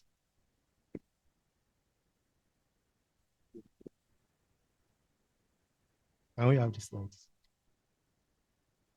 So while the slide is being presented, please, I want to state that whatever I say right here is for Professor Fabanwo. And any error I made is for myself. And I seek your pardon before I start. So I want to greet our mothers, our elders, our colleagues, and I can now stand on the existing protocol, which I want to respectfully observe. I want to congratulate MWAN for today's conference, and I bring greetings from Professor Adetokunbo O. Fabanwo, who was not able to attend this gathering. Thank you very much. Without wasting time, I would like to proceed to the discussion. As the theme of today's conference, Roadmap to Strengthening Healthcare Services for Women and Children, looking at the policies, politics, and participation. Okay, I can move the slide, right? Thank you.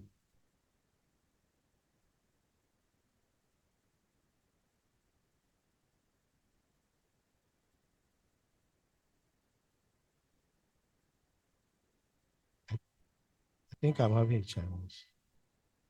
It's not going forward. Can you please assist?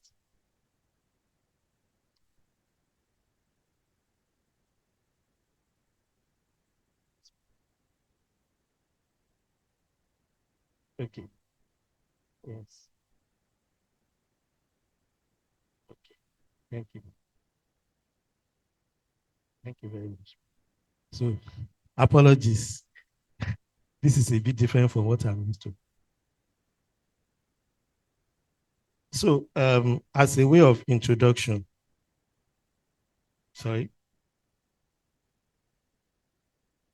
investing in women's, children, and adolescents' health, which I will abbreviate as WCH, is a human rights imperative addressed in many international commitments and national laws. You also agree with me that it's a very wise economic investment, that once the mother, the children, and adolescents are well, then the nation is well. It's also fall on the fact that once that investment is made, healthy children go to become healthy adults, and healthy adolescents are able to miss less school. They're able to go to school, they marry late, and they become productive members of the society. And eventually, they become women who will not be missing their work because they are healthy and are better able to advocate for their own health and that of their families. Despite the progress in the women's, children, and adolescent health in the MDG area, that's Millennium Development Goal, I'm sure we know we are in Sustainable Development Goal area. Preventable death and burden of ill health still remain high among them. 1 in 3 women will suffer or experience physical or sexual abuse in their lifetime. 1 in 5 women has no access to skilled healthcare professional capable of preventing or managing most pregnancy complications or during childbirth. So in developing regions, about 214 women wishes to prevent pregnancies, but they are not able to do so for various reasons. And we have about 44% of women carrying pregnancy they don't want to have. And we all know the consequence. So what is the importance of that women and children health? There is need to have focused medical support for them during pregnancy and childbirth in order to ensure that the mother and the newborn are safe. Then essential child health care involves immunization and provision of nutrition and preventive care, especially in the earlier years, so that they're able to grow well. The global health goal involves improving healthcare for women and children to support the Sustainable Development Goal 3, which talk about healthy lives for all. Then we also need to address healthcare inequities, social and economic barriers that create disparities, need coordinated and community and government action. Looking at the global context, the healthcare of the women and the children constitute about 70% of the total healthcare needs. The issue of higher maternal mortality still persists. In 2017, there are about 295 million women that died. For preventable causes related to pregnancy and childbirth, which also indicate urgent need to address them.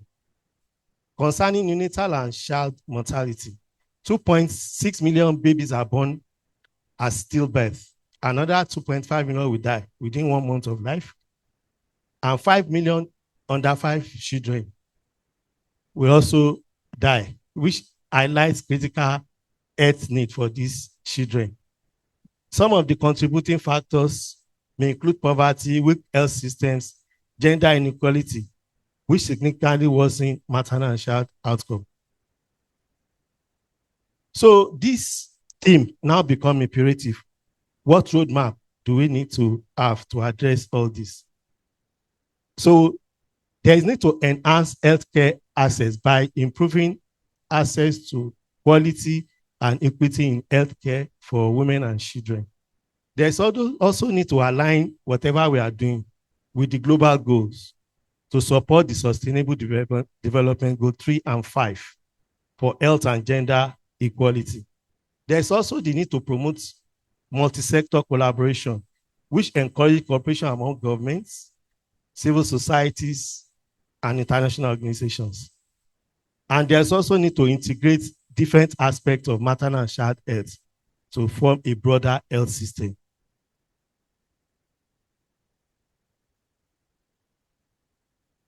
So some of the gaps and systemic barriers that have been identified include infrastructural limitation. Poor transportation and communication network tend to restrict access to medical services in underserved areas. We are lucky we are in the city. What about those who are in rural areas, who are in riverine areas, that they can only live or come into the community once a day? And when problems arise, they have challenge having the needed care. Funding shortfalls. Inadequate funding results in lack of medical supplies and trained healthcare personnel, as we are witnessing. So the current strike and some of the medical supplies not available in our public facilities come into mind. Political and government challenges. Weak governance tend to lead to inconsistent policies and poor resource allocation to health services. Then social and cultural barrier. We must try to ensure that cultural norms that restrict women's healthcare and autonomy and prioritize child health must be stopped. So to address this issue of roadmap towards healthcare services for women and children, there is this document, Every Woman, Every Child Global Strategy for Women, Children, and Adolescent Health Care reports by WHO, which is meant to take care of events from 2016 to 2030. It provides a roadmap for achieving health outcomes in the SDG era.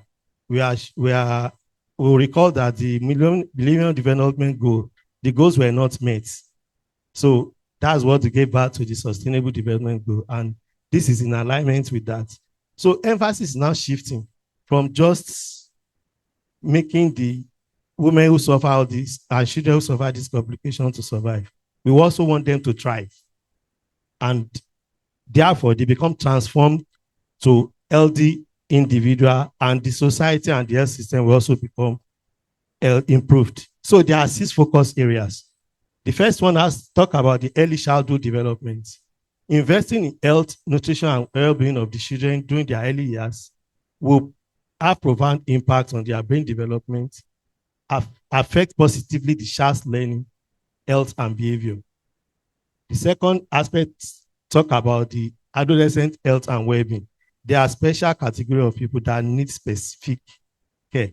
So investment in their health can transform these young people's life positively. And the benefits include that for themselves, for them till they become adults, and for the next generation. Considering quality, equity, and dignity in universal health coverage, efforts will ensure equitable access to high-quality care throughout pregnancy, childbirth, and after delivery. Therefore, all newborn children and adolescents will have positive experience of care that respects and fulfill their rights. So, considering sexual and reproductive health and rights, this by providing comprehensive package of services that address the SRHR throughout their life course. And this will benefit the women, the adolescents and children, and the society at large, leading to making it a very cost-effective intervention. Then empowerment of women, girls, and communities. Government should ensure to provide laws, policies, and social norms that advances gender equality and combat discrimination, coercion, and violence. And lastly, humanitarian and fragile settings, like we have in internally displaced camps, the war zones, or where they have unrest or a natural disaster. So the development must align to ensure that the needs of women and children and adolescents are met. So they must have access to quality services and interventions across their life.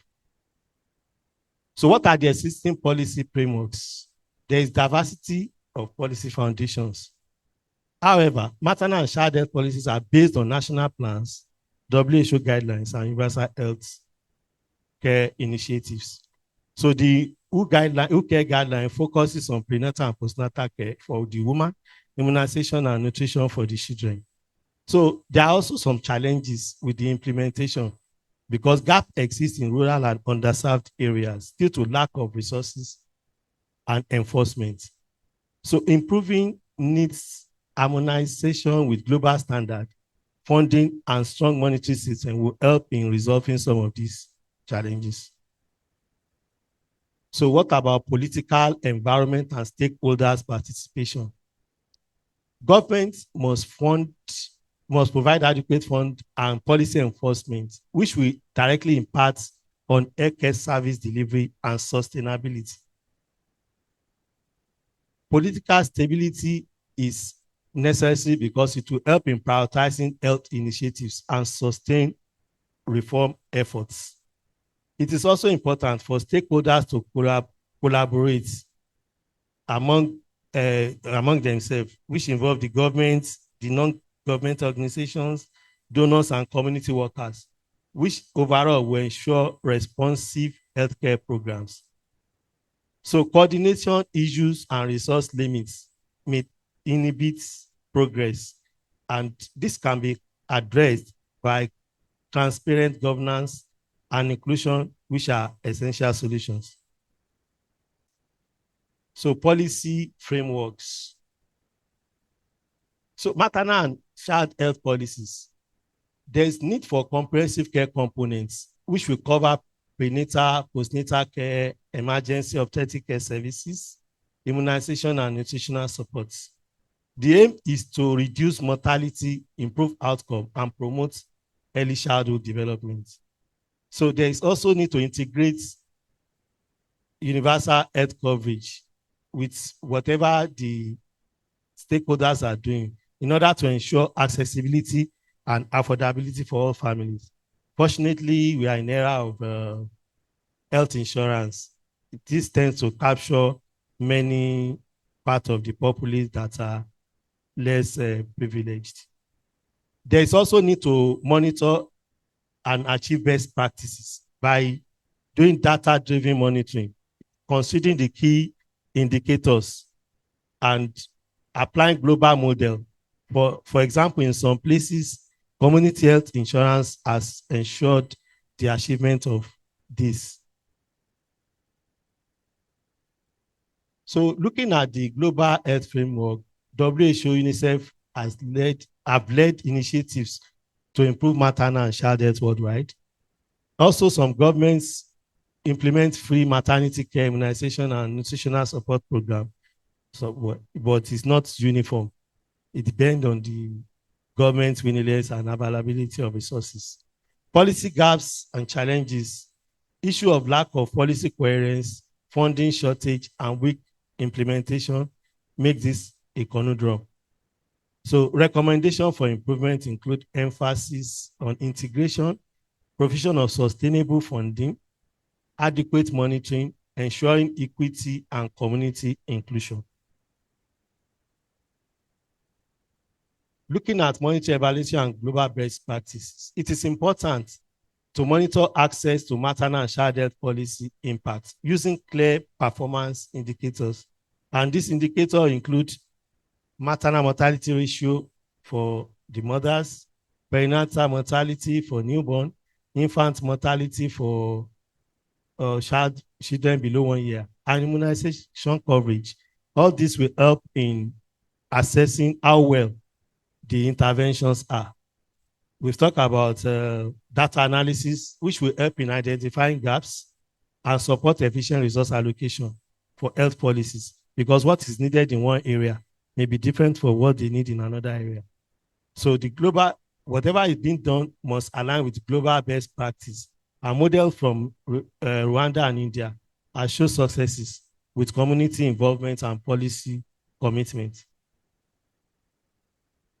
So talking about political strategies, role of civil society, the civil society organization advocates for healthcare reforms by mobilizing the grassroots communities effectively. Sometimes some governments' action may not be in tandem with the need of the women, children, and adolescent health. So civil society organization can be their watchdog and mobilize communities to put pressure on the government to do the proper things. So community health insurance program, there are village health communities. For example, if they arrange themselves by deciding to embark on insurance, making contribution with small amounts, and that can serve as a pool which they can tap for to get whatever healthcare needs they want.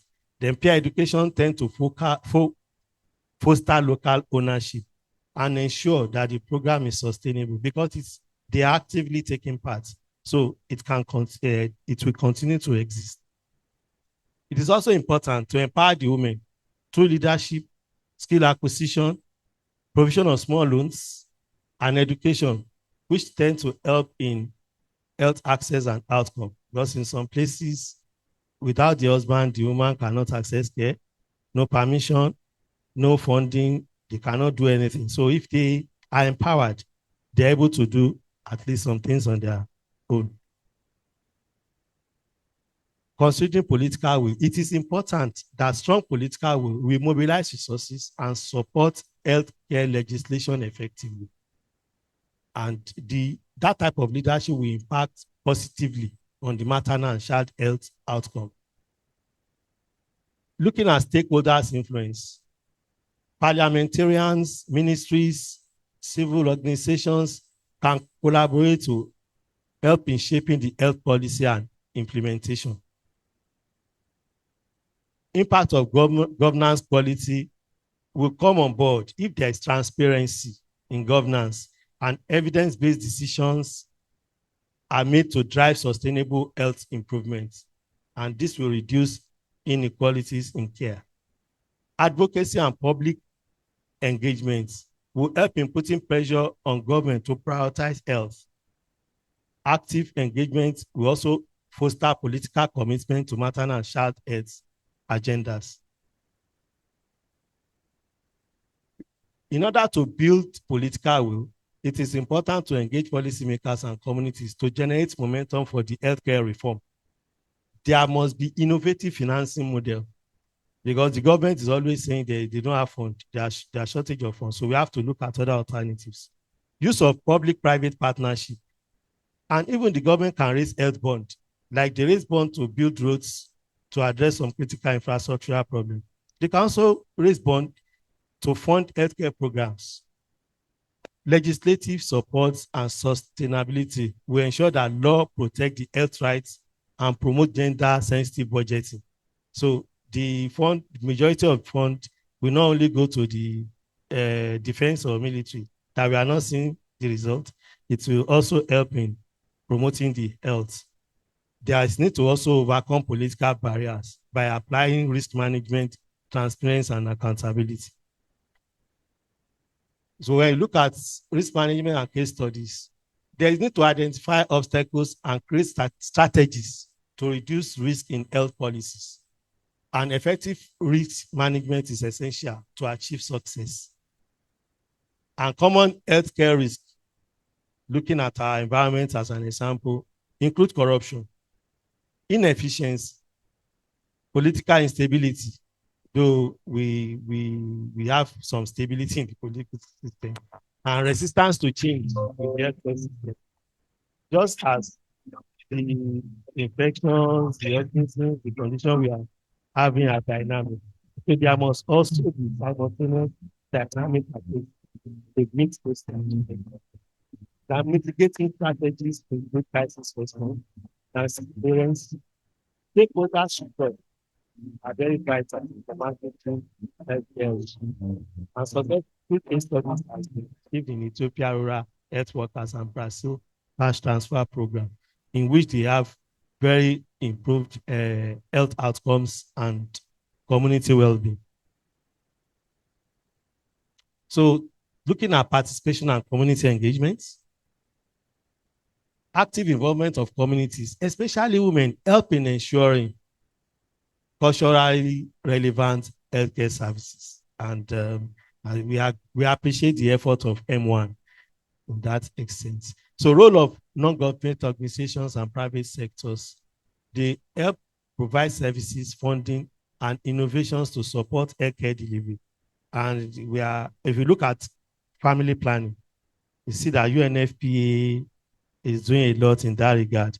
And USAID, before the Trump's administration cancellation of that program, they're also helping a lot to augment what the government is doing. Then there is need to encourage women participation in decision making, which enhances accountability and relevance in healthcare. Then government should embed participation in policies and build capacity for resilient health system, irrespective of whatever government of the day come on board. So once we have a strong process on ground, there will be continuity. So looking at technology, digital health, and accountability, there are so many underserved areas, and telemedicine can help in enabling remote healthcare consultation.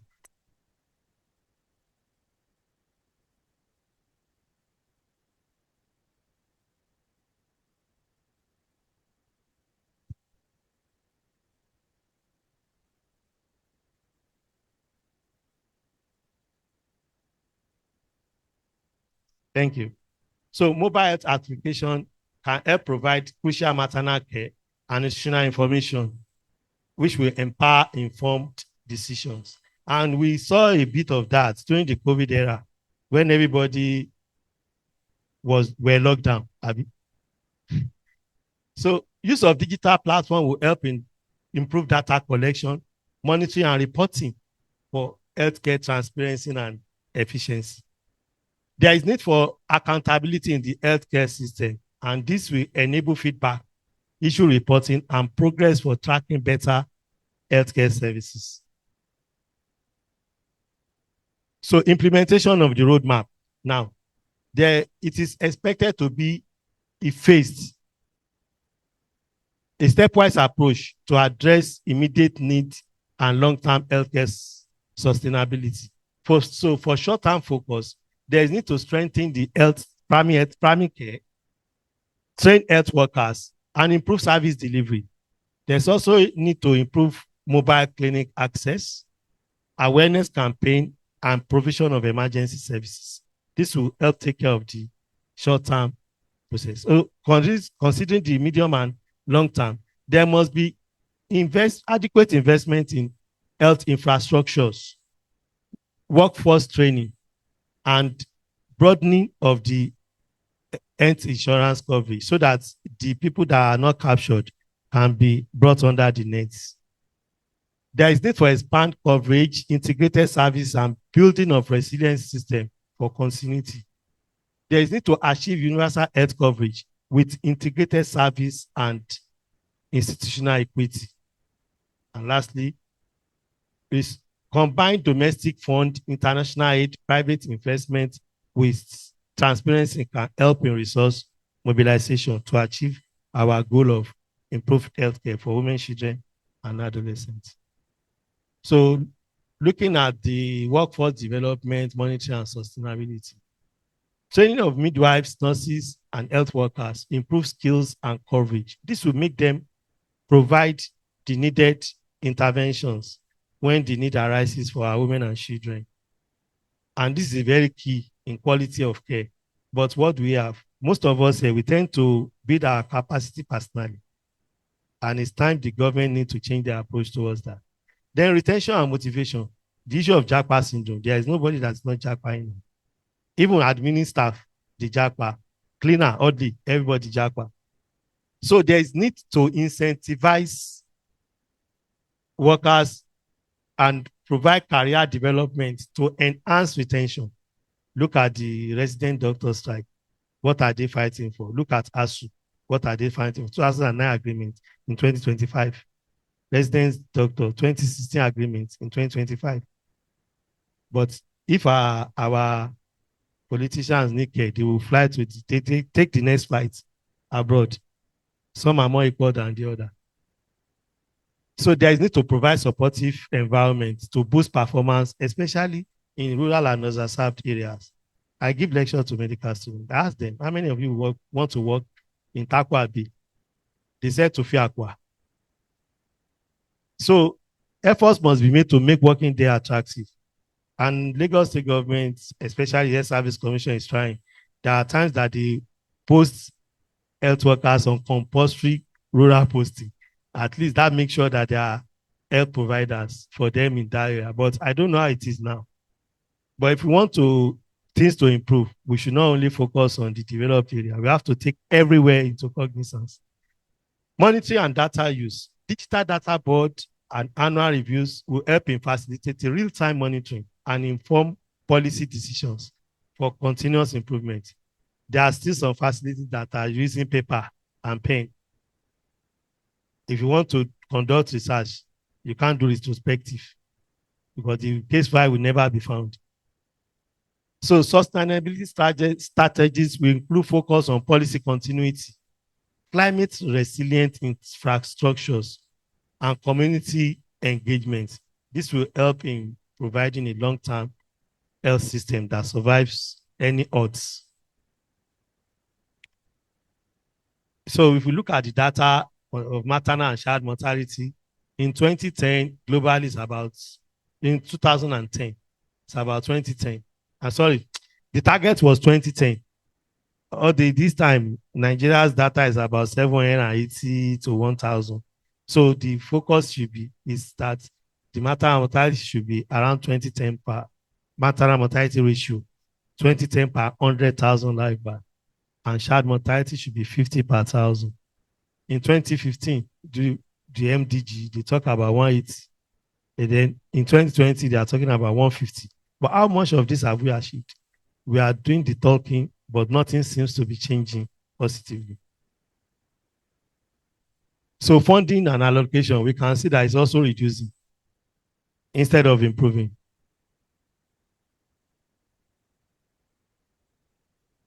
So participation at different levels is least in Africa compared to Europe and Asia. So I'm winding home. So the summary of what we have been saying is that there is need for inclusive policy framework, which is fundamental, which are fundamental to strengthening the healthcare for women and children nationally. There is need for strong political will to ensure prioritization and resource allocation for maternal and child health. There must be collaboration among stakeholders so that individuals are not doing their own in silos. They must be integrated. And this is vital to implement, monitor, and sustain health improvements. Community should be engaged to strengthen commitments to accessible and quality care, and this will foster ownership and improve healthcare outcomes for women and children. So for policy reform, there is need for comprehensive policy reform, which is essential for improving healthcare services for women and children. There is need for active community participation, which will empower civil society and strengthen healthcare delivery. Leveraging on technology and implementing proper monitoring system will enhance healthcare efficiency and accountability. And developing and sustaining healthcare workforce ensure long-term impact and system resilience. So a call to action indicates that it is our collective responsibility, especially involving the government, civil society, communities, which must unite to improve women and children health. Strong advocacy, funding, and partnership are also crucial to health system reforms. And evidence-based policy, implementation of data-driven policies ensure sustainable and equitable health outcomes. Thank you for your attention.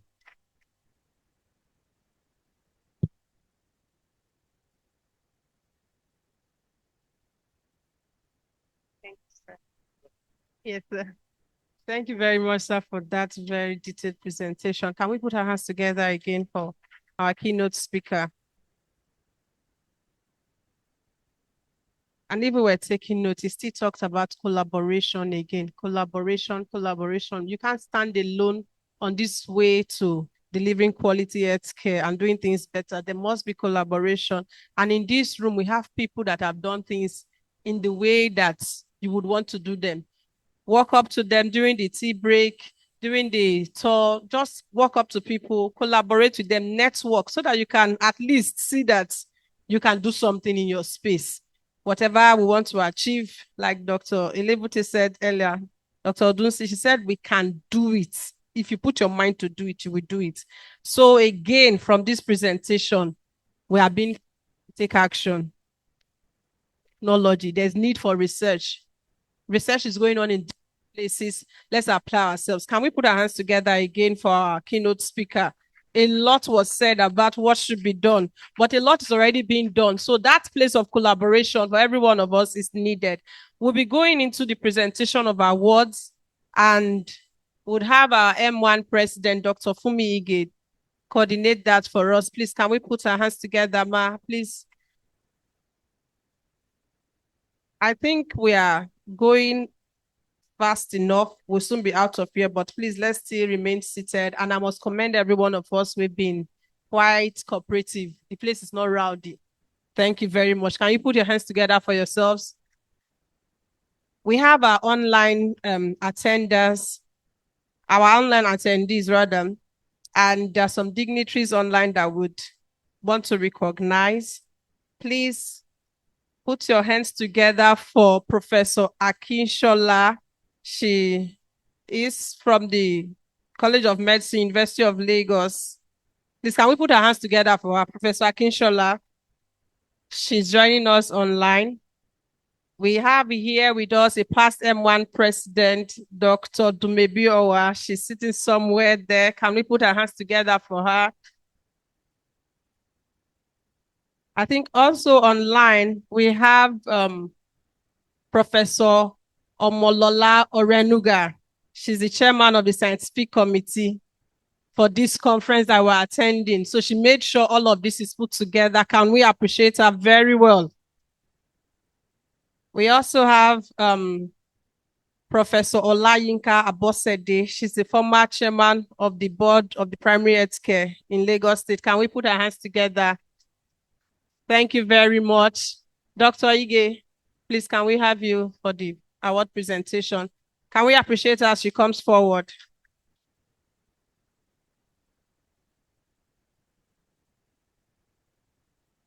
Thank you very much, Dr. Adingupu, for a job well done. If you look at the program brochure,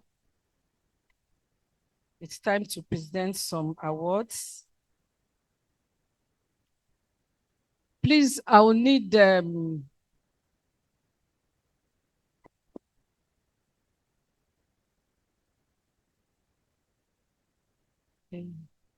Thank you.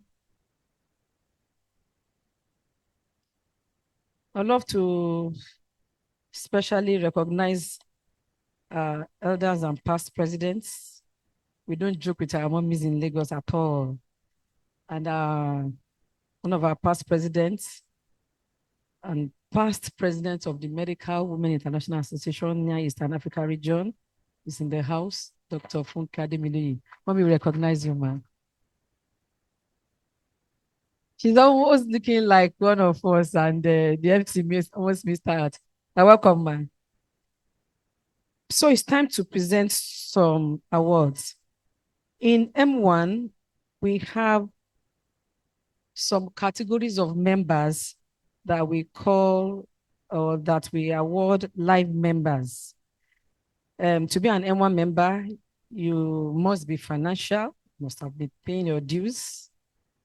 You could also be an associate member, and that's medical students and NYSC doctors. They are associate members of the association. Then we have honorary members, those who identify with our goals and vision as M1. And there are a few of them in that category, and we give them honorary awards. But we have this group of people we call live members. And to qualify to be a live member, you would have been, first and foremost, a senior citizen from age 60. Number two, you would have been a member of the association for at least 20 years, meaning that you would have paid dues for 20 years. Yes. And if you are loaded in the pockets and you say, okay, how much is your dues, Dr. Fumige? And I tell you it's 45,000 naira a biennium, and you decide to times that by 20 years, I will collect it, but doesn't qualify you as a live member. So to qualify for as a live member, you must be age 60 and above, and you would have been a member of the association for 20 years. So 20 years, you are paying your dues annually, or biennially, as the case may be. So we have some mummies in the house who fit into this criteria.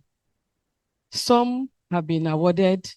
I think the first set was awarded in 2021 by our immediate past president when she was acting president, Dr. Ibrahim Kweshiorende. Awards we are given to 17. And in the year 2023, additional 10 were awarded with live membership award.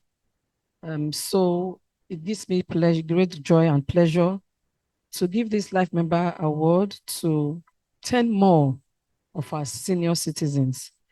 I'm trying to look for the list in the brochure. I can't find it. Which page does it? Yes. Thank you. Yes, thank you. So these categories of people are on page 49 of our program brochure for those of us that have the hard copy. And there's a scan on our social media platform. You can scan it to have access to the program.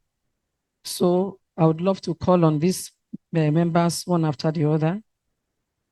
And they are in no particular order really, but I'll tell you why I've saved one with the position where it is. So please permit me to call on Dr. Dumebi Owa.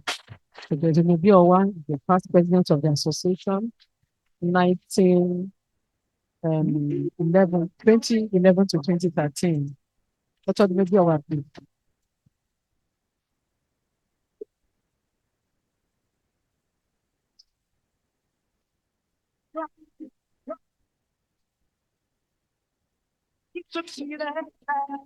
Okay, so while Dr. Dumebi Owa is coming, please, I need to have a confirmation that our treasurer, Dr. Tunil, is in the house.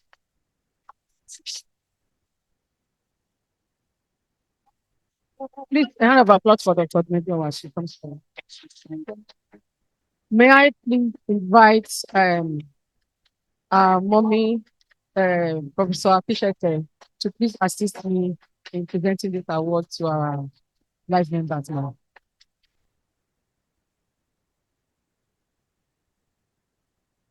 Myself is a live member. You can see. Can see my research. Okay. So, Dr. Biennial. Song you must hear. Win and lose, you got to get their share. We got your mind set on a dream. M1 Lagos State, for your services well rendered, for all the sacrifices you have made to enhance and put M1 on the front burner. We are making you a member of MWAN. Congratulations. You can get it.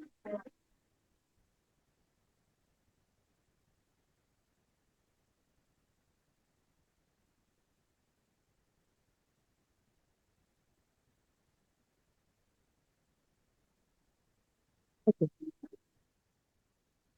All right. So the next person on my list, and just for your information, they have not been informed. So this is coming as a surprise to those of them on this list. None of them, with the exception of president-elect, everybody else, even the president-elect, was because we needed to put the names in this brochure. And she was like, hey, the people for award now, she sent a message that anyway she got to know herself. So this is purely my humble thing. Right, so the next person is Dr. Nicole Oduwole. I told you they didn't know. So I would love to call on Mommy Dr. Chief Dr. Helen Boyokweme to please present this man. You make me happy.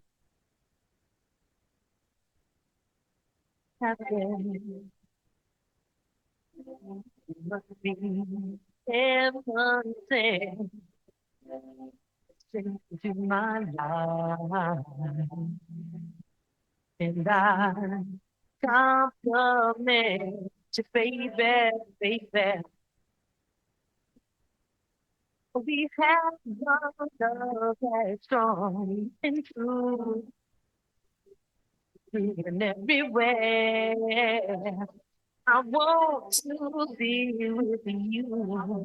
Medical Women of Lagos State, the recognition of your being a persistent financial member of this association for at least more than 20 years, giving services to different executives, persistent all the time, and your love for children and for women.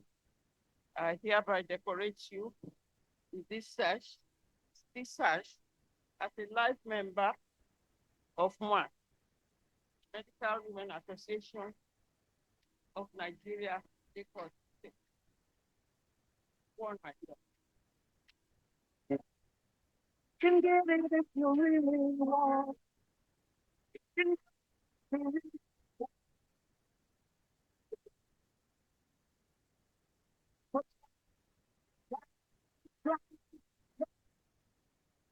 Okay, so the next is Dr. Adetong Agbe Davis.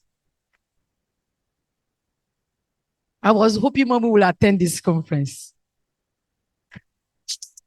And well,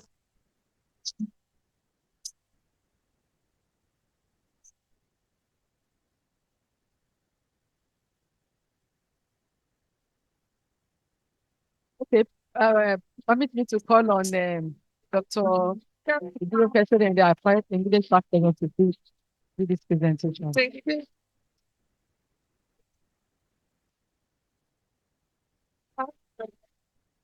A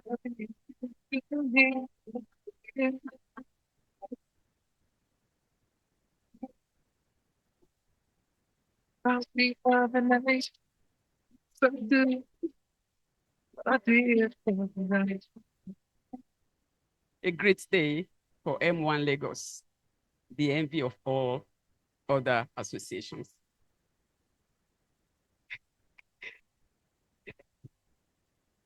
On behalf of MWAN Lagos, recognizing, acknowledging the commitment, the dedication, and overall goodness and mercy that they have shown to other people. On behalf of the association, I hereby present this to no other person but Dr. Agbe Davis, who has been former permanent secretary of the Lagos State. You'll succeed at life.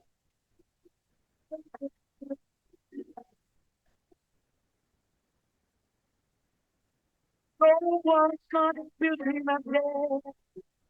The next is Dr. Edugia Bebe. I don't think she's around. Okay, Mommy, Dr. Yannibe Okweme will collect it on our behalf. Okay, let me come near you.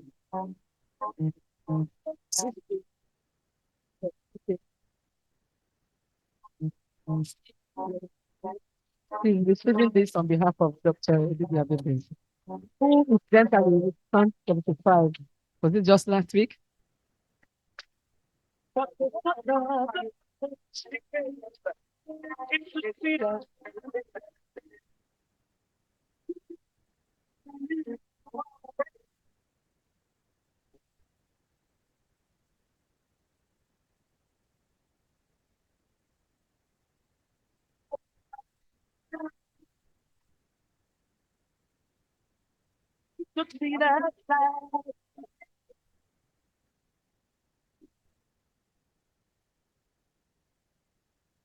Thank you very much, man. You song, you must fear. Win and lose, you got to get your share. The next awardee for the Life Member Award is one of special moments, special to me. I love her voice. She sings and she's always smiling. I've never seen her upset. Dr. Adenike Olaniphan.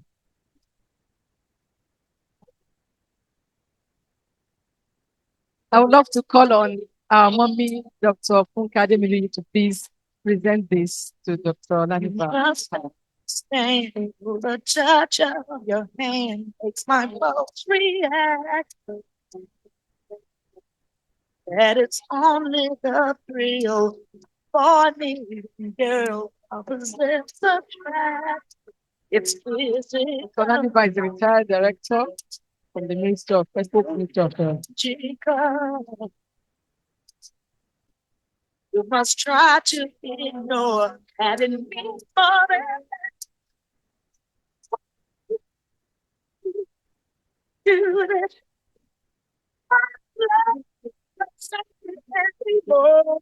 This sash as a mark of appreciation for your good work, your tenacity, your goodwill, and your love for the Medical Women's Association of Nigeria, Lagos State branch. May you wear it long and may you wear it well.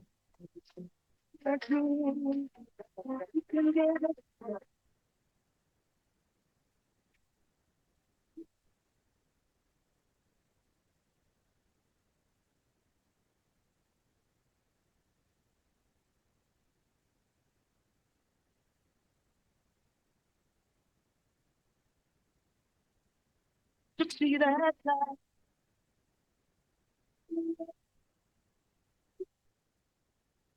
All right, so we are moving fast.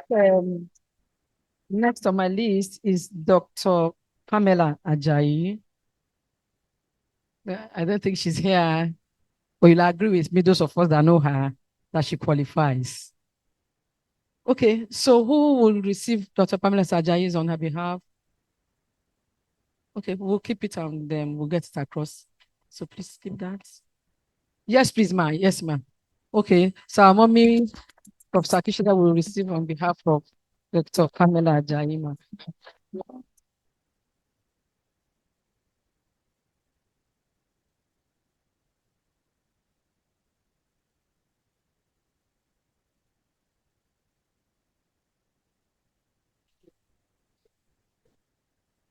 Continues to be active.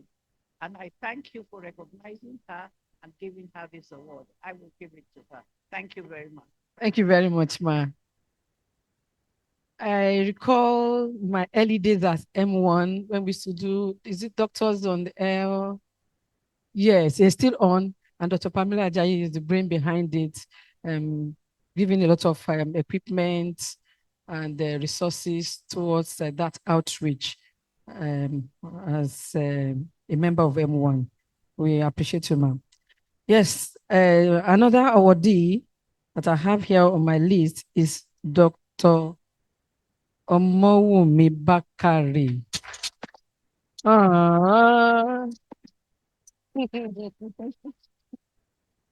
An associate professor of community health, Lagos State University Teaching Hospital and the College of Medicine. You will not know she had climbed the 6th floor. Oh, so please, I would love to call on Mark. Yes, the first president of MWAN Lagos, 2019 to 22, 2017 to 2019. Yes, I was our treasurer, so I still remember. Yeah, what the color, another vice president of the house. Permit me to call on, okay, yes, mommy, the first president, Dr. Olajide Ogisire is in the house. I'll please call her to present this to Dr. Bakari. She may mommy will need some assistance here.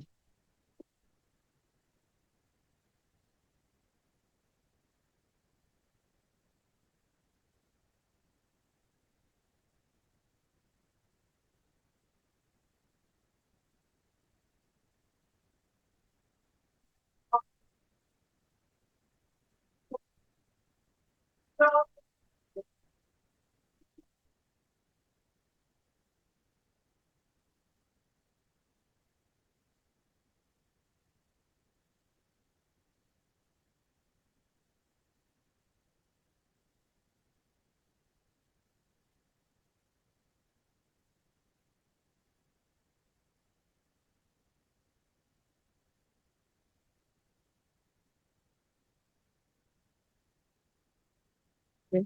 We have 2 more awardees. This other awardee, okay, so 3 more actually. Permit me to call on another of our past presidents who is not here. Today is the 12th of November, right? Okay, she'll be 70 tomorrow by the grace of God. Please, it's my pleasure to give this award to my mother. I was her secretary 2013 to 2015, Dr. Iyabo Tijani.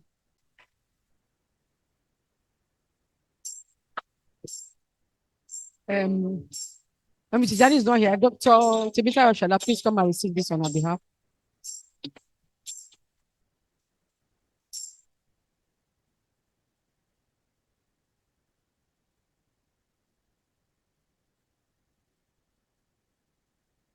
Okay, I was receiving this on the behalf of Dr. Yeah, thank you for that. One like that,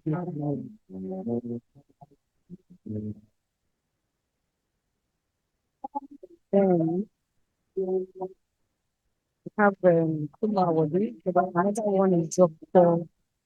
Bernadette Mora. Don't see. Somebody have to find her. Oh, mommy, but Iya mi mashongere, badura pumi. Papa mi mashongere, badura pumi. Almost about we were almost about we were Please permit me to call. I will call on her neighbor. My mommy again, Professor Ajay but I couldn't speak to you to tomorrow.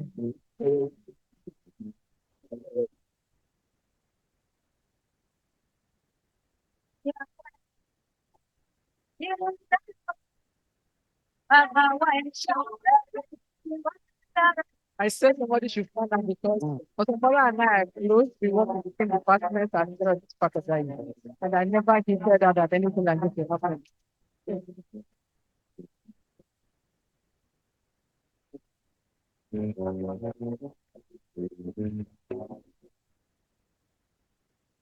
Well, there are some things that money cannot buy, and this is one of them. Although you may have been paying your dues, but you must have been active in the association. I am highly pleased to present this to my neighbor at Ogudu GRA. And when you mention the Moras, you are mentioning active members of Ogudu GRA. And she's also active here. So, and at work, on behalf of MWAN Lagos and the current president, I am presenting you this award so that when oldies like me wear mine, you can join us. Well done.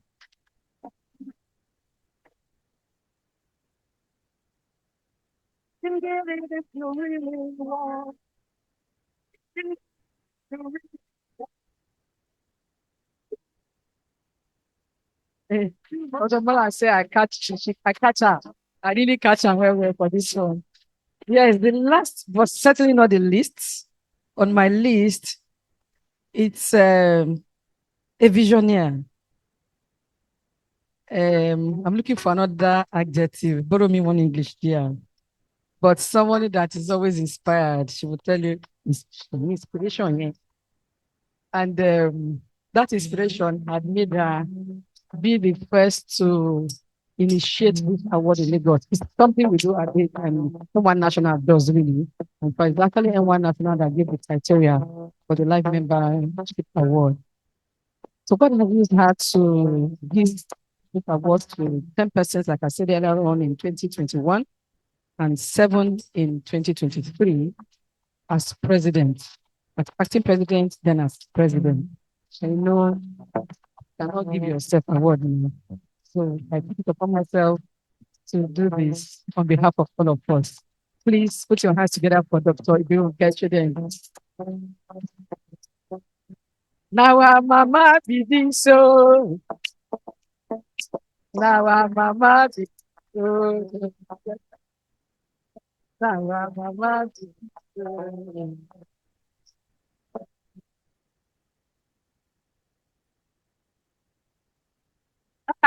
See all mama children, oh. All right, thank you very much. Okay, so you please permit me. All right. All right, you please permit me to do this on our behalf, and I'll tell you why. When Mama was acting president, so when she was acting president in 2020, 2021, I was in the ESCO as an S official, immediate past treasurer then. And then when she became the substantive president, 2021 to 2023, I was the president-elect. And now God has given me the grace to succeed her in this capacity. And I want to humbly take this honor to present this Life Membership Award to her on behalf of everybody.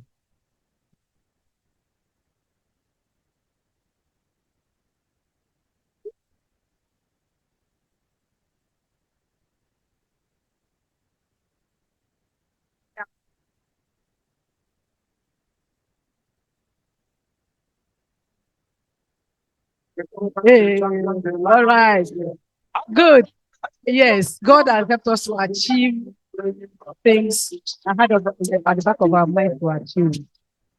Sort of. It's enough. Yeah, certain things have happened. God allowed them to move on because God is God. You know, but if you don't know, another. If you know, you know. But if you don't know,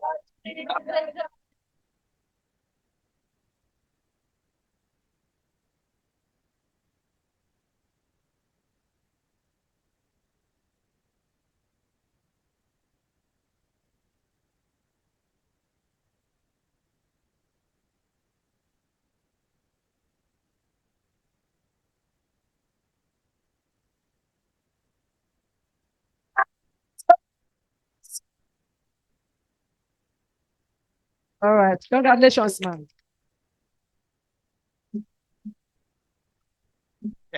another.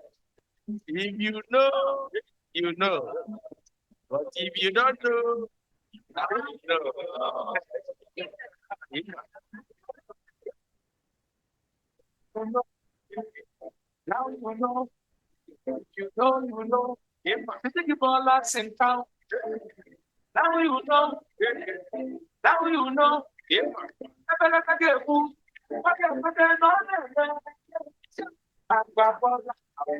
how much is money?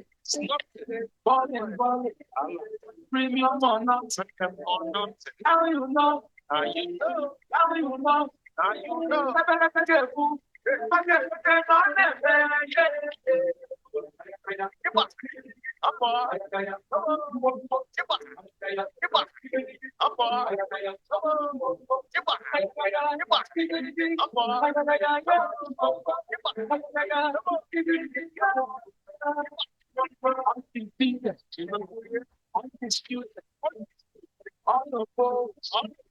Tree or nothing. Money is talking. Money is talking. Blessings of blessings. Yes. Agbabola. How much is money? Balling. Premium or not? Now you know. Now you know. Now you know. Now you know. Better get food. Better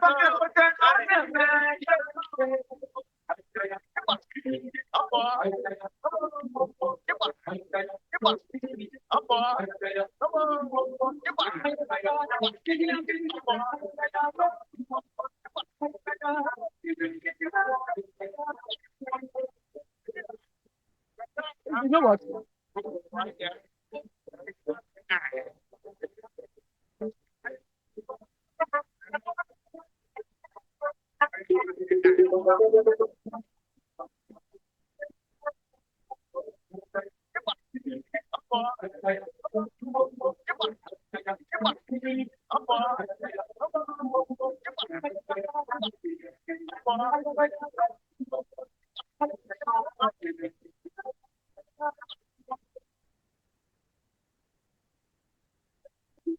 I'm back here.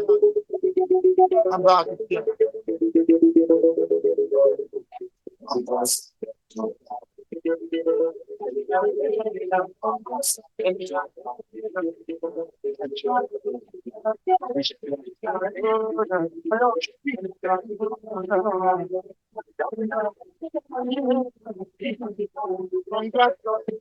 No, I'm a buyer, no, please, no,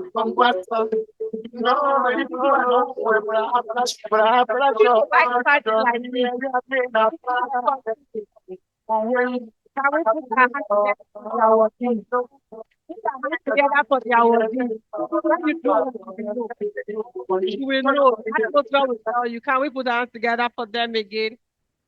Thank you very, very much. Are you enjoying yourself? You are enjoying yourself. So you have relaxed, like Chairman said earlier, relax. And then network. All right, so we still have some dignitaries in our midst that we want to quickly recognize. The lecture today was in memory of Dr. Irene Modupeola Thomas. Irene. Okay, ma. Irene. Thank you very much, Mama. So the lecture was in memory of Dr. Irene Modupeola Thomas, and the family is represented here by Miss Tita Young. Is she still sitting? Okay, please, can you be on your feet? Let's appreciate you. Can we clap better? Did you enjoy that? Yes, so she's going to deliver a good message in the family. So please, let's just allow her.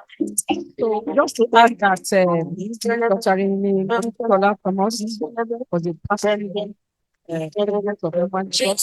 I slap on it for your case. I go to war for your case. I go to God for your case. I can't be breathed for your case. And now I die for your case. I come to God for your case. Anything you want, baby.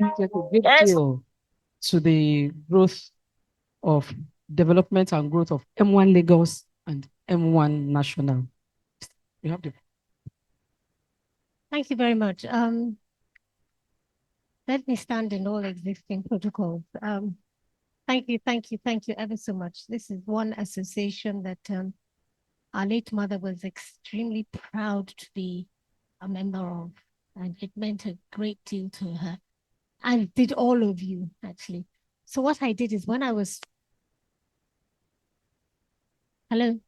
sprung on me that they need me to give a goodwill message, I quickly sent a message to our eldest son, saying, you need to write something quickly. So I'm going to read out what he sent and just add a little bit. Greetings to the Medical Women's Association of Nigeria, Lagos State Branch, on the occasion of your 24th Biennial Conference and General Meeting and the 14th Memorial Lecture, Dr. Irene M. Thomas. The letter of invitation was received with pride and joy at the honor bestowed on our mother's memory and recognition of her humble contribution to medical profession and female health and well-being. Before I end with what he put, I'd like to say this, that as you continue to strive to make sure that certain anomalies in healthcare provisions cannot and should not be gotten used to, those were her words, but must never be allowed to go on. We wish you every success. And I, for one, know that she has one eye open and she's rooting for you all to achieve what we as women know can be done in this country, but you especially members of the medical profession. May the Dr. Irene Thomas Memorial Lecture at your opening ceremony strengthen your efforts in pursuit of medical excellence, and he wishes you, on our behalf, happy deliberation. Thank you. We'd also like to make a very small presentation. I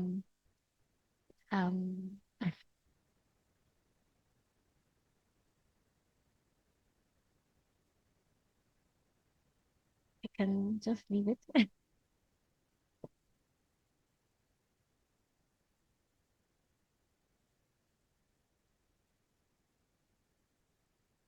Auntie Helen, can't I just give it to you?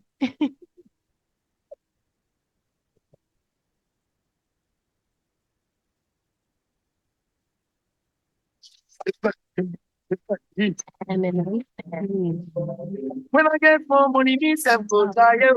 Someday, when I get more money, me self go to the go. You must be a tea, me Solomon. And we will always support you on an annual basis. Thank you ever so much.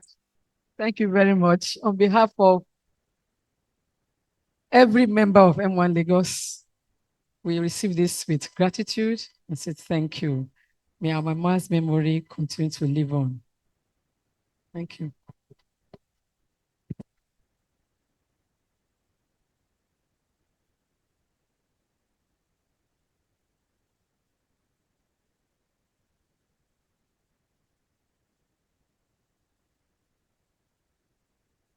Thank you very much for that presentation.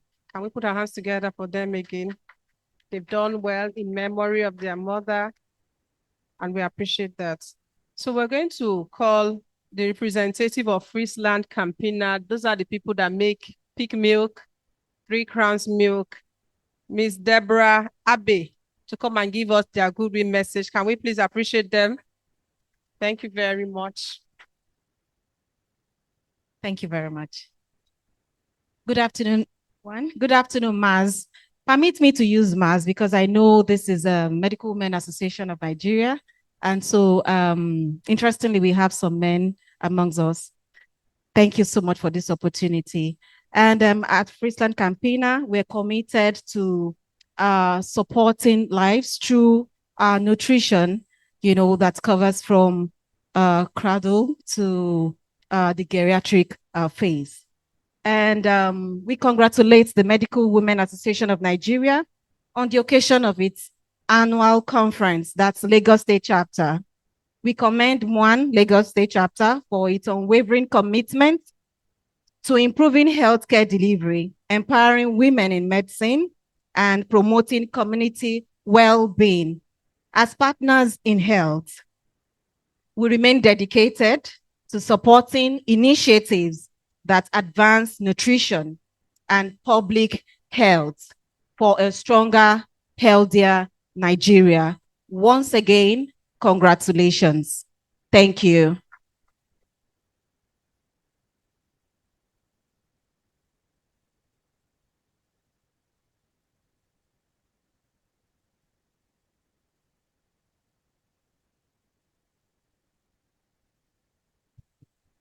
Thank you very much, Friesland Campina. So we can also visit their stand when we go out for the exhibition tour. Can we please put our hands together for the NMA Lagos chairman, the person of Dr. Babajide Said, please. Appreciate him as he comes to give his goodwill message. You are not clapping. Thank you. Welcome, sir.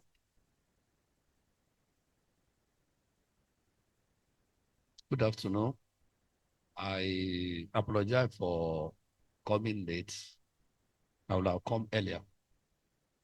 One thing I can take from this, let me first start with Dr. Ogusulerima. I don't know if she's here. I can see her, I know she's here. Anytime I see her, I always feel happy as a doctor. Because we must, I don't know what more we used to do, we must celebrate her. We must celebrate her. When we are talking about the new HSC that we have, we only have the fourth one, Lagos State Health Management Board. When there was problem, I was very small at that time. They look for people that can reform and bring about that reform law of 2006. And HSC, Lagos State Health Management Fund was transformed into HSC. They look for the person that have integrity, the person that can change it, and they find it in her. God bless you, ma. The second one she did, anybody that is doing anesthesia you are seeing like people are doing freely in many general hospitals, you should give thanks to her. At that time, when she was PS, she said at a particular time, if you don't want to do anesthesia, I will not employ you. And she did it until now. When you see, even we can count the number of anesthetists at that time. Because of that proactiveness, that's why we have many anesthetists to do.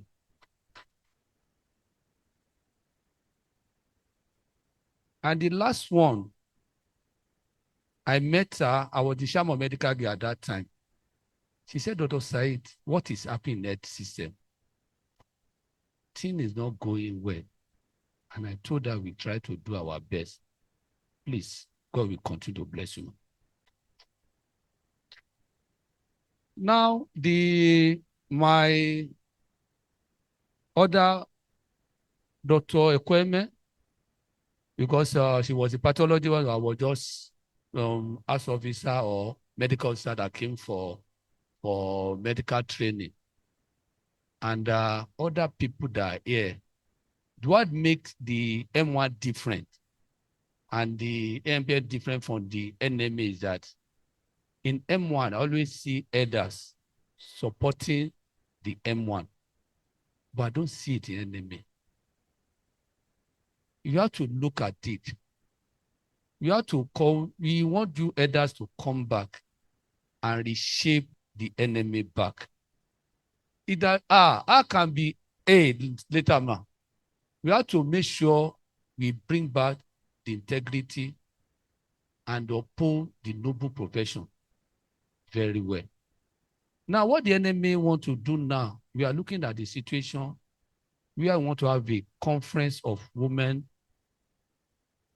in NMA Lagos, in which the women will discuss and they will bring to the NMA what are the things that women want to enjoy in NMA, because we realize that there are men. But let me tell you one thing, ma. I was in the EcoMed induction about a few weeks ago. I was in Lasucom induction yesterday. I realized that we have more women, more ladies as medical doctors now than the men. Also, if you go to the hospital now, you see more female than the male. And in near future, the president of NMA will be more of women. Now, let me now go to the main issue. With this Biennial conference and in memory of Dr. Irene, if I'm wrong, if I didn't write Irene, sorry, ma, I'm very sorry. Irene, it made me to remember the NMA that I met. There was a 2 memorial lecture that NMA is supposed to be doing for Dr. Majeko Dumi and for Dr. Bekora Somtikuti. But now people are not doing it again. That's what is happening in Nigeria, because we only forget the history. From this, we need to bring out those things out. I really appreciate the M1 for doing it for the 4th. That means 4 times 2. That's about 28 years now. Really appreciate. And I hope the conference will bring progress, development to M1 in Nigeria and in Lagos in particular. Thank you. Thank you very much, sir. Can we appreciate him more? All right, so we are getting into the conference proper, and we want to please invite the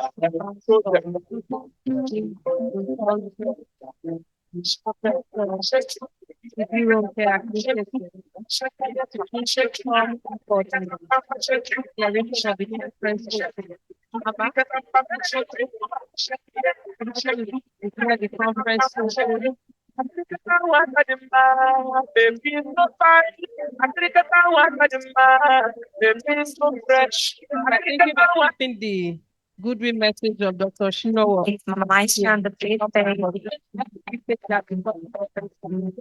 Can we please appreciate Dr. Shinowo at the conference? He's the past chairman of KNPMP.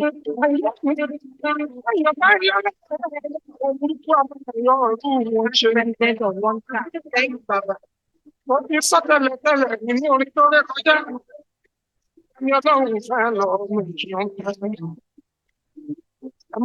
Ladies, colleagues, what a pleasure to come among our mothers in celebrating this very, very viral organization. I remember during my chairmanship of we used to call it AGPMP, Association of General and Medical Association, but it's changed now. We had quite a lot of bilateral relationship And I want to use this opportunity to recall during the tenure of Dr. Shodende, my very good friend, Dr. Tusin Ajayi, we had a relationship with our regime, and we were all meeting at First Foundation in the evening for relationship, discussing about the plans of MWAN. I really want to comment. I want to acknowledge the good role that you are playing in promoting the medical practice and medical profession in Nigeria. You keep it up, and I want to congratulate the outgoing president, Dr. Ige, and the incoming president, who happened to be my daughter. Let me use that language. We worship in the same church. She's a lector. Those who are Catholic, we know what the meaning of a lector. A lector is someone who reads the gospel, read the passages of Bible during the service. She's very active. And I want all of you here to please help me to thank her. She saved my life about 2 months ago. I was in the church. In actual fact, I was at home all alone. Everybody in my family were in diaspora. And I had to go to church that day. I drove myself to the church because my driver was not around. And as I got to the church, I just slumped. Then someone came to me and said, "What do you want?" I said, "Can you check if Dr. Cole is in the church?" Incidentally, she was there. She got me to Ifako Jaya within 10 minutes. That window of 10 minutes. And by the time we got to Ifako Jaya, everybody was ready. The oxygen was outside. I started having oxygen from outside into the hospital. So, where's Dr. Okon? She asked, "Ime, you ran away." Yeah, thank you so much. Thank you so much. I think I hold this present life to you and to God, because I don't know what would have happened that day if I was in the unfamiliar terrain. It was a very friendly terrain, and she got me there. I remember so many of the members of this association shared with me during my presidency of Wonka Africa. We had quite a lot of relationship. And one of the things we did together was to encourage the private practitioner to go and develop themselves. And, we called it postgraduate diploma for practitioner, for private practitioners. That was one of the biggest achievements we had during our regime. So thank you for these good things you are doing. Keeping members to be well informed about development in medicine and in many and in other areas of our profession. Thank you, MWAN. We hope we'll continue. It's my turn to please thank you.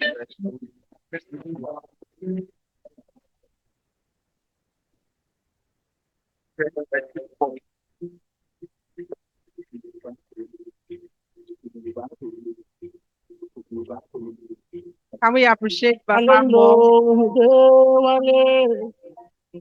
He just supported the conference with the resources. Can we appreciate him? Thank you very much, sir. So we are going to the opening declaration for this conference, and we need our chairman, Mama, to come and declare the conference open.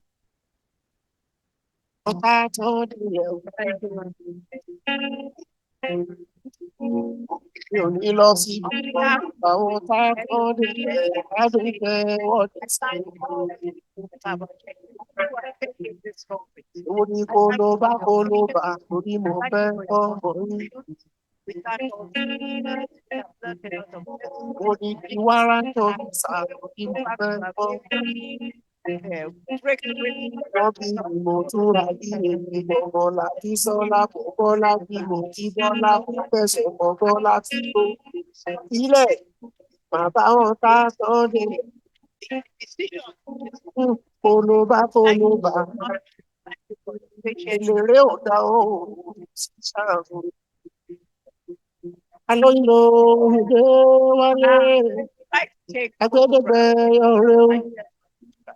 so he about they will announce how they're going to do it.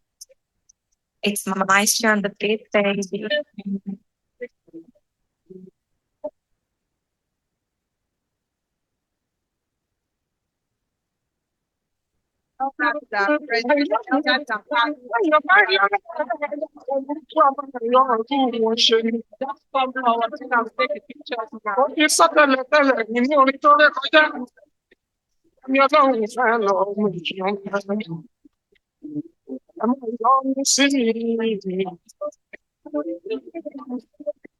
Ọmọdé ẹ máa yọnu sí mi o, ọkùnrin tó tún yẹ yọnu sí mi, ẹni bá yọnu sí mi, ṣọ́ọ̀tì ìyọnu ọlọ́run ọba. Why the elders and are taking get ready.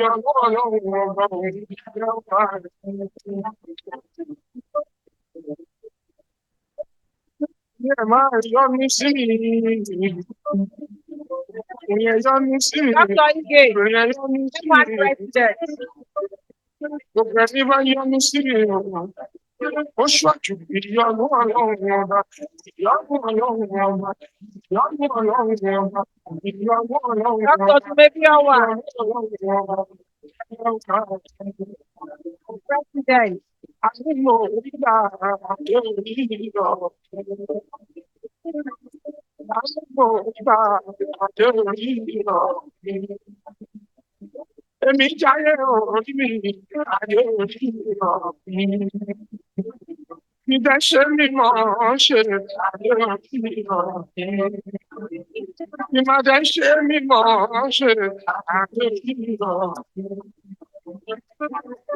Amigo, orígbà àdé orílẹ̀-èdè.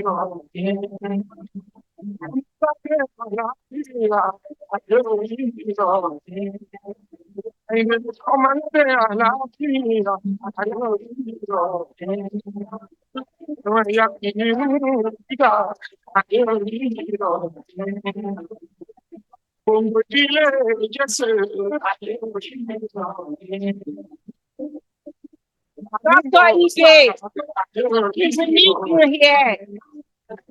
Can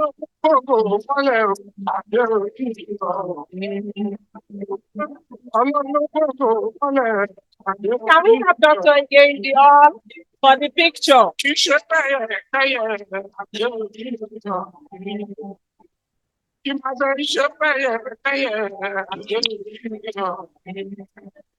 Ọmọ Síkírù Àyìndé Barrister Adéoríyọ̀. Síkírù Àyìndé mo ń dẹ́ṣẹ̀ tó wọ́n mi ìbò Adéoríyọ̀. Lórí eré fújì Adéoríyọ̀. Ọ̀gá ní bàjẹ́ ọ̀lọ́run Adéoríyọ̀. Mo dúpẹ́ orí mi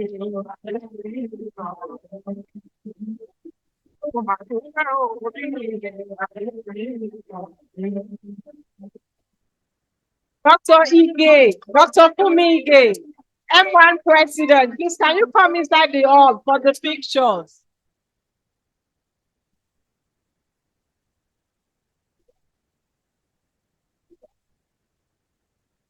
I don't know the I go to the ilẹ̀ àbáwọn bá tán délé o. Mi ò ní lọ sí àbáwọn bá tán délé adúpẹ́ wọ́dẹ̀ sí. Owó ní kó ló bá torí mo fẹ́ kọ́ mọ́. Sorry, please hold on. The keynote speaker. Sir, please, you have to be in the picture. Thank you. Mo túra bí èmi gbọ̀ngàn láti sọ́lá fún Bọ́lá bí mo ti Bọ́lá mo fẹ̀sùn mọ́ Bọ́lá tí tó sílẹ̀ bàbá wọn ká tán dé. Kólóbá eléré ò dá o ṣàbùlà Members of the Head Code, please, can you get ready? You are joining the picture after this shot. All members of the Head Code, M1 Head Code members. Please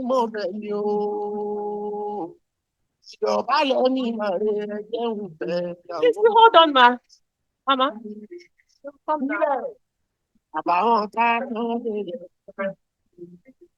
Head Code.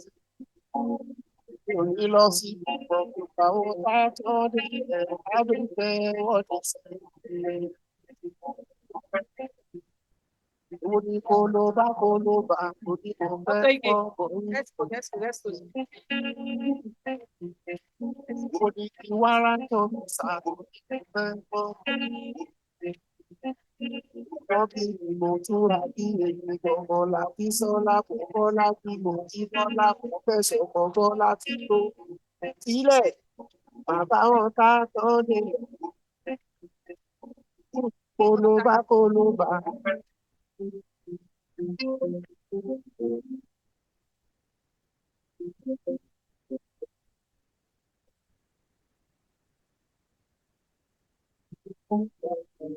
What matters to me is the LOC members.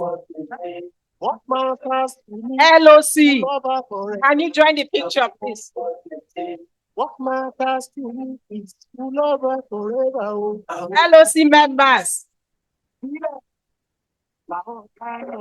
LOC members.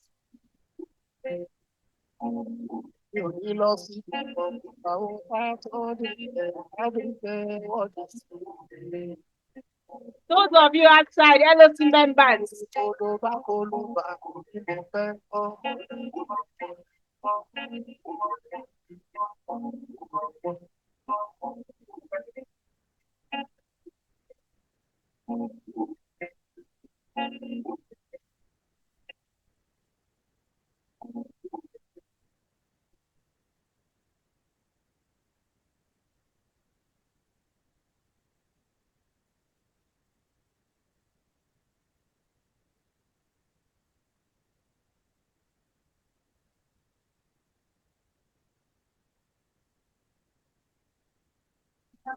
With everybody for help.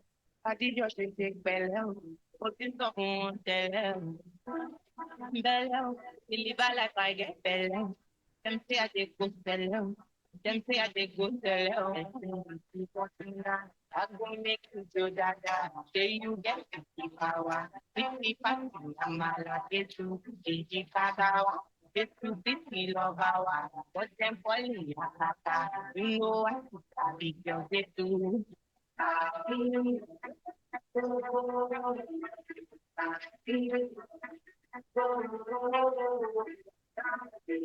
Thank you very much. Let me go back to our thing.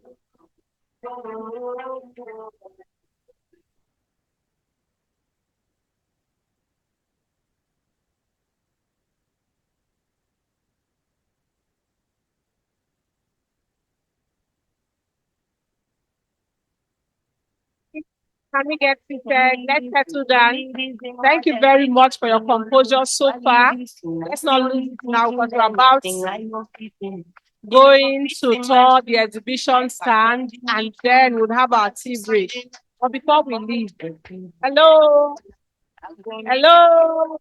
If you're happy and you know, sit down. If you're happy and you know it, clap your hands. Be happy, be happy, be happy. Clap your hands if you're happy and you know. Please, we'll be presenting the awards to the keynote speaker. Dr. Ige, please, can you just come and moderate that for us? Thank you. So just keep being happy. In a couple of minutes, we'll be out of here for the tea break. Okay.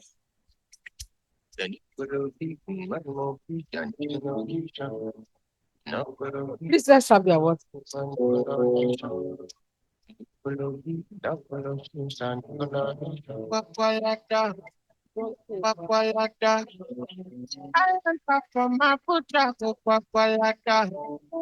I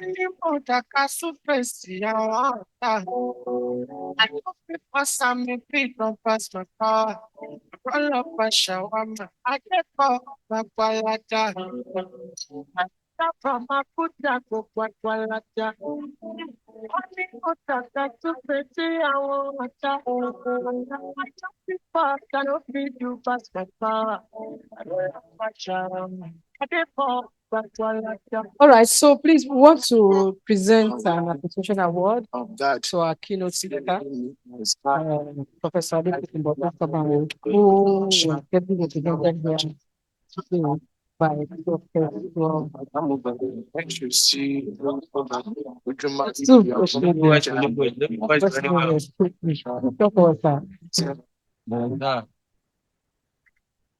This appreciation award is presented to Professor Ofabanwo as the keynote speaker of the 24th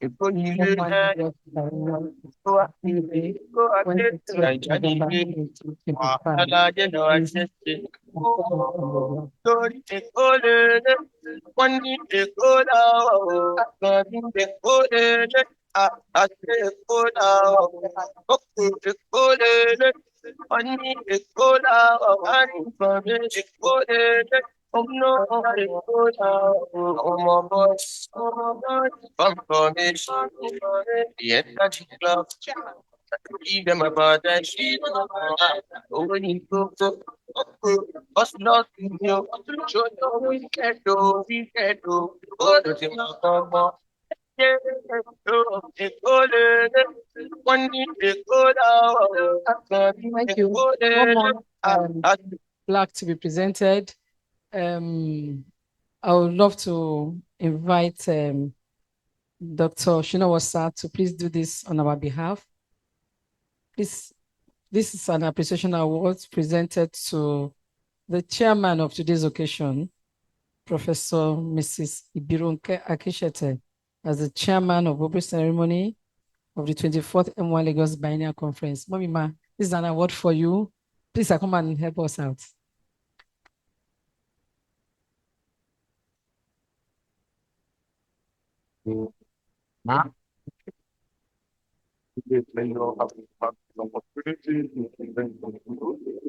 Mother of the profession and mother of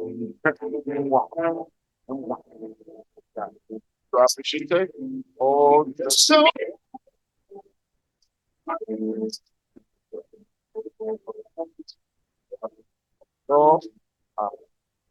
seven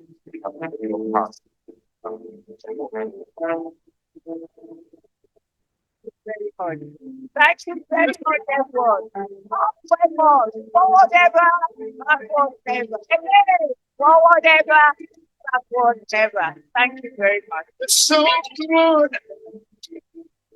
Loving somebody loves you back. Thank you, sir.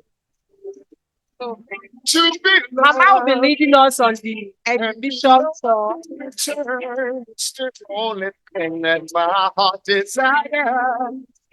Just appreciate. So Mama is going to be leading us on the exhibition tour. We need to go and see those people that got me inspired together everything that is.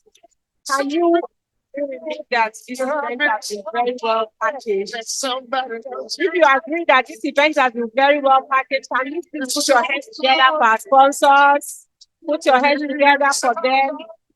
So now we'll be going to the exhibition stands. Just take a look at what they have for us, how we lead us. After that, we'll go to the tea break and come right back, sit down, enjoy yourself. Some awards to be given. All right. Thank you very much. So Mama will lead us. The dignitaries follow, and then others will follow behind them.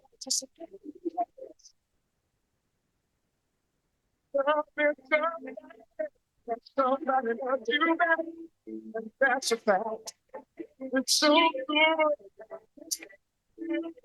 Let's follow the lead of our chairman. Somebody wants it back. Can we clear this way? Just so that I go. Thank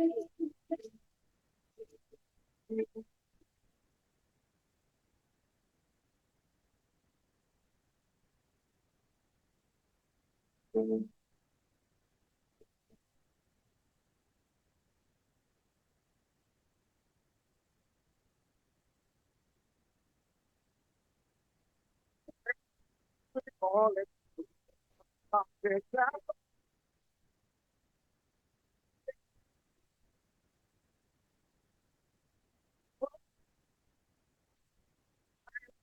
Please, after in just a short break, before the exhibition starts and please don't go. Program still continues.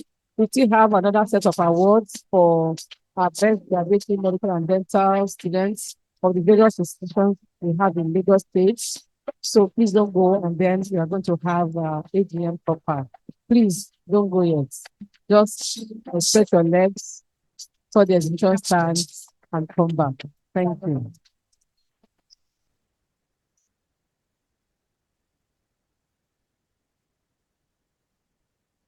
That associate member is actually the grandson of our M1 past president of blessed memory, Professor Francis Fumi Ajose.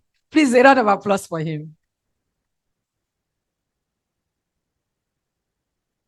And the mother, one of us, the past assistant secretary of the association, Dr. Folakemi Cole Adife. Thank you. All right. Thank you for your patience this morning. And thank you for the beautiful decorum we have maintained as medical women. So proud of everyone, anytime, any day. We have an understanding award. Please, the program booklet, the understanding award to present. And I will invite the YDF coordinator, Dr. BME Shomefun, to join me as we do this together.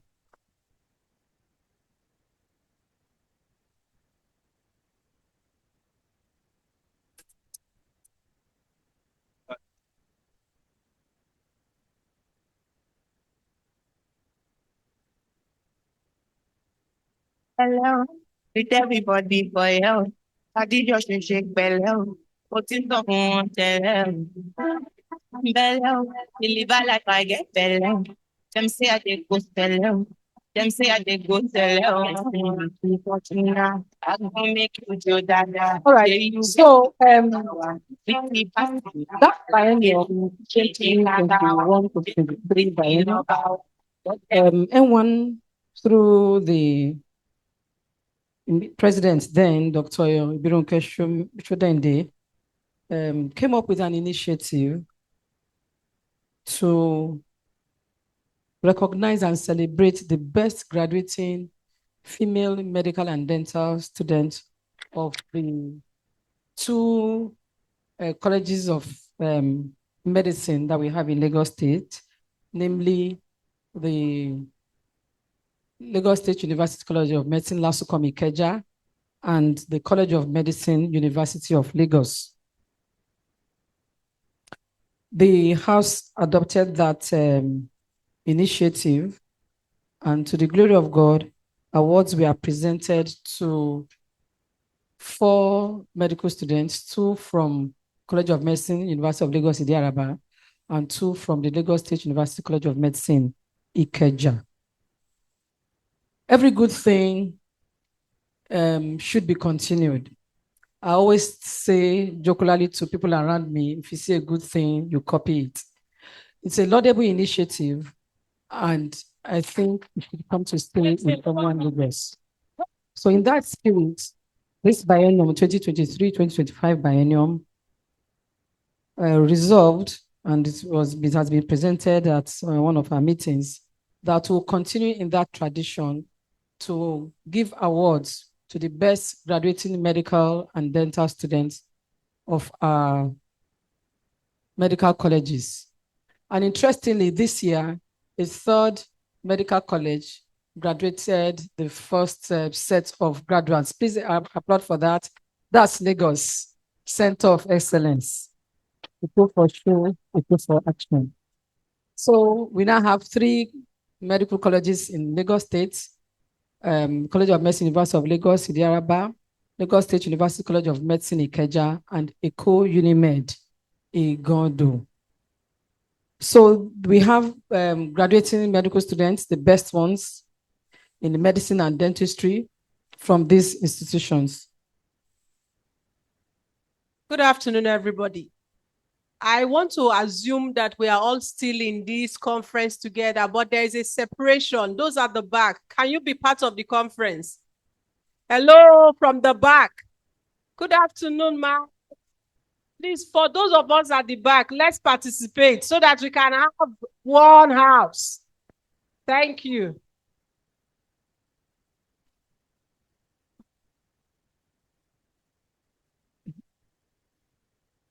Good afternoon. I think we should just allow the people at the back to moderate. Our past president said you should moderate from the back because your voice is so loud. I'm coming to you, ma. Involve all of us. We are very interested, ma. Please, can you involve us? Appreciate them. They don't want to involve us, but we'll get involved. Thank you. So let's all be at the front together.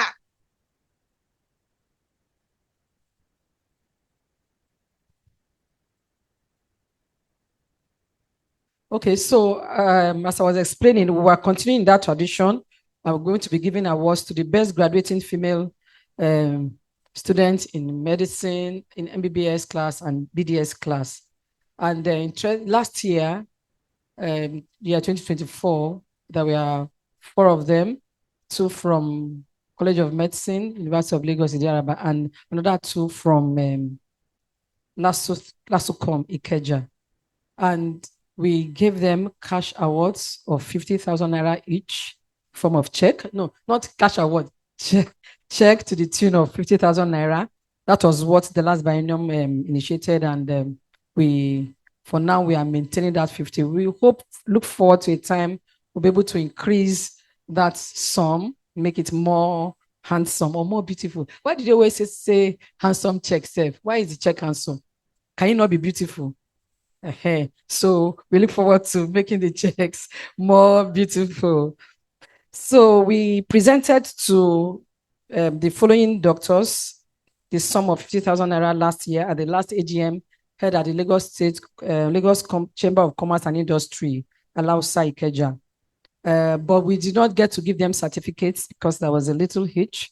So we are going to call on those ones first to receive the certificates of excellence that we did not give them then. Then of those 4, 1 of them was not in attendance because it was a day of double celebration for her. She was getting married that very day that we had the AGM. So she was not available to receive her check. We'll be doing that presentation to her today. So we have invited them all to come. And for this year itself, year 2025, we have 2 best graduating medical students in medicine and dentistry from Lasocom, who just, by the way, did their graduation induction yesterday. 2 from Idiaraba, CMUL, and 1 from Eko Unimed. The one from Eko Unimed is in MBBS because they do not have a BDS class yet. So we'll be presenting awards to all 9 of them today. So without wasting much of our time, we'll present just certificates to the 3 that received their checks last year. And I'll call on Mommy, Professor Ajeshola Majikodumi, to please present awards to those certificates to those 3 young doctors. So Dr. Miriam Alayo, please come forward. Best graduating female students, BDS class of 2024, College of Medicine, University of Lagos, Idiaraba. Dr. Goodness Udonton, the best in MBBS, College of Medicine, University of Lagos, Idiaraba. And Dr. Oko Gloria Anuoluwa, best graduating female medical student, female student, BDS class, Lagos State University College of Medicine, Federal. That's all the 3 of them. Where are they? You are a liar.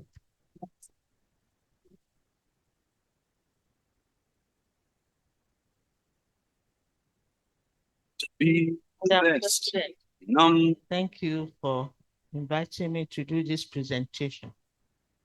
On behalf of MWAN, I present you this best graduating female BDS class from Unilag last year. So you must be practicing now.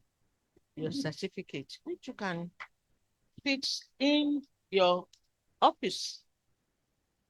Congratulations. The one and nothing less. Lead me to my destiny. I have waited patiently. I have vision, though I believe I can count. Stand up for the champions, for the champions. Okay, so the other Stand up, black belt, stand they are up, here. stand Who's up raising their hand? for the champions.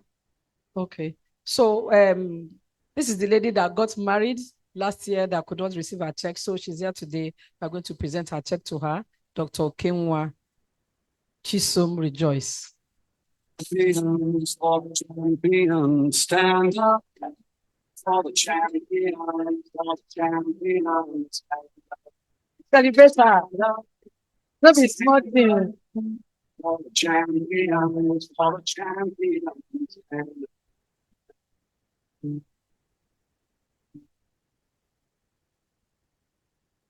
Here we go, it's getting close. Now it's just who wants it most. It's just life, that's how it is. We have our strengths and weaknesses. Oh, I have vision, can't you see? Come on, make a way for me. Stand up for the champions, for the champions. Stand up, stand up, stand up. Thank you for inviting me. And this is to Dr. Okenwa Rejoice Chisholm, who last year couldn't come because she was doing what many of us would want to do. She was getting married that day. On behalf of MWAN Lagos, I present you this with, is your husband here? No. This check and also this certificate. Congratulations. Well done. For the champions, for the champions, for the champions, stand up, stand up. For the champions, for the champions, stand up. Okay, so for this year, where's that of Rabba now?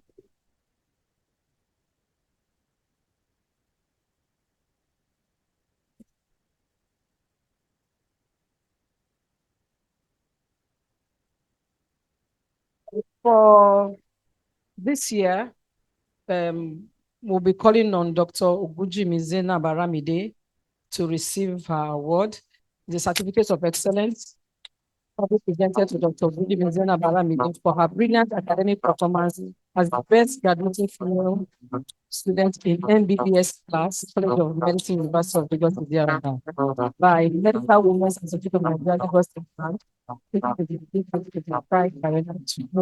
12th November 2025. One day when I looked up, I saw you are being given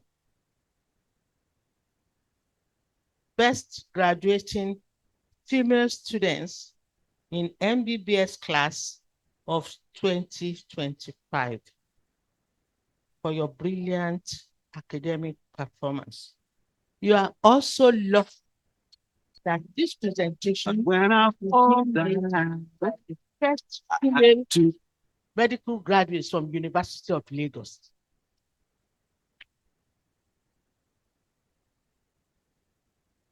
So it is indeed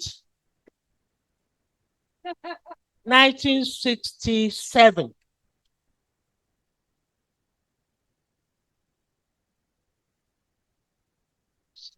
So it is indeed my pleasure to give this certificate to you, and you will always have it in mind that you met the first female doctor from University of Lagos. Congratulations.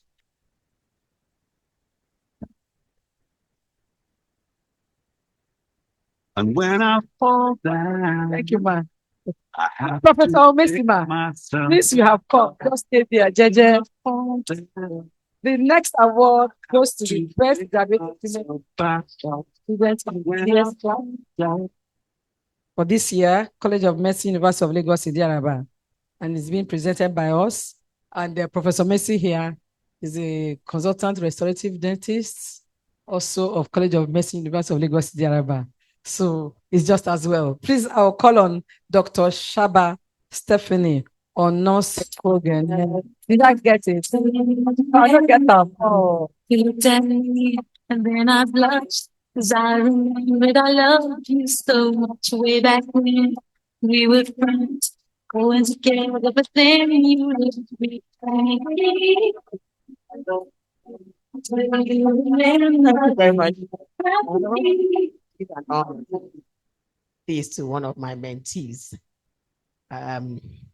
graduated best graduating female student in the BDS class of 2020, College of Medicine, University of Lagos, by the Medical Women's Association of Nigeria, Lagos State Branch.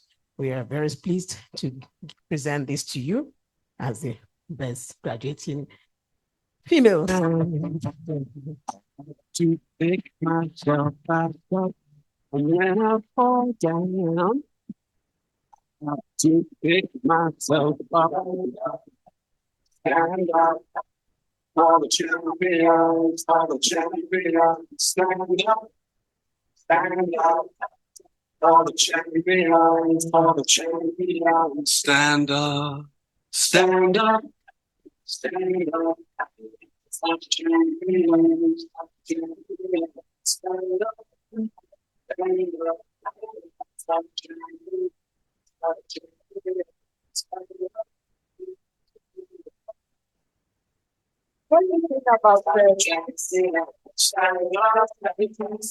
female students, whether in medicine or dentistry, is that they are as well the best graduating students overall? In fact, last year, those of us on the platform, you saw it now. When we were saying fast at the time, if not for cash and some other constraints, I was tempted to say we should give first, second, third, because last year, was it last year? All first, second, third in Idiaraba, all females. So they are wonderful ladies. We look forward to a time when we'll be able to do this in a grander style. So for lots of fun, because we are endorsing today, we have the first for the MBBS class of 2025. Dr. Bakari Sadia, who interestingly is the daughter of the MD of General Hospital by Yes. All right. So I would love to call on who do I call on now? I don't want to. Okay, yeah. Mommy, Dr. Elin will do that for us. Dr. Bakari. Come on, that's you. Yeah, done.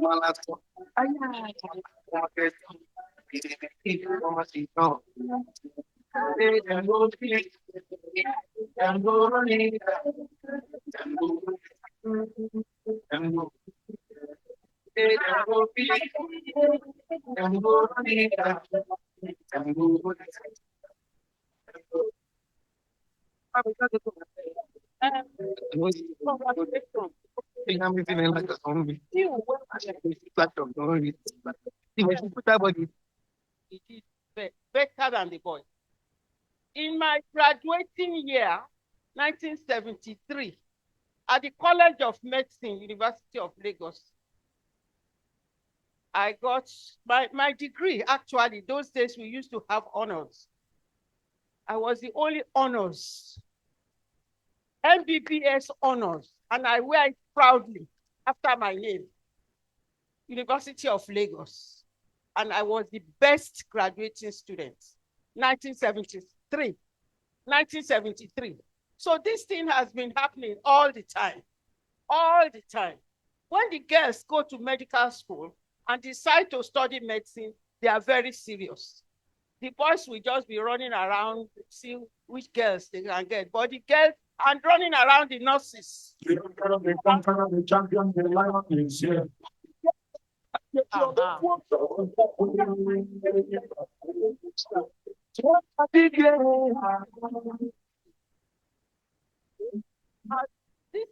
is the very first graduating set from the ECO. No, oh, this is not ECO. This is LASUCOM. And this is LASU, College of Medicine. LASUCOM, I got it. This is LASUCOM. You've done very well. And you will get more and more laurels. You do your postgraduate, you go. The sky is your limit. We were told today by Dr. that just dream it. Just say you can do it, and you will be able to do it. So it's my great pleasure to present this award to you. And the fat, beautiful check, as President said. Well done. If you know, you know. But if you don't know, you know.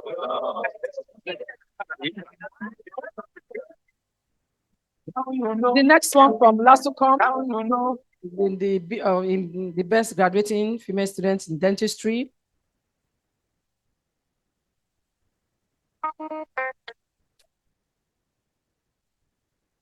Dr. Ajayi Oluwaseyisayo.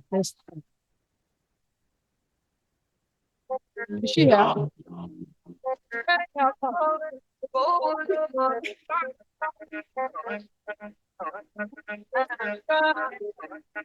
Yeah, and interestingly, she's a student and a mentee of our publicity secretary, Dr. Omoshebi. Dr. Omoshebi, let me give you that honor of presenting this to your mentee. The young shall grow. Mommy, please pardon me. I will focus on you.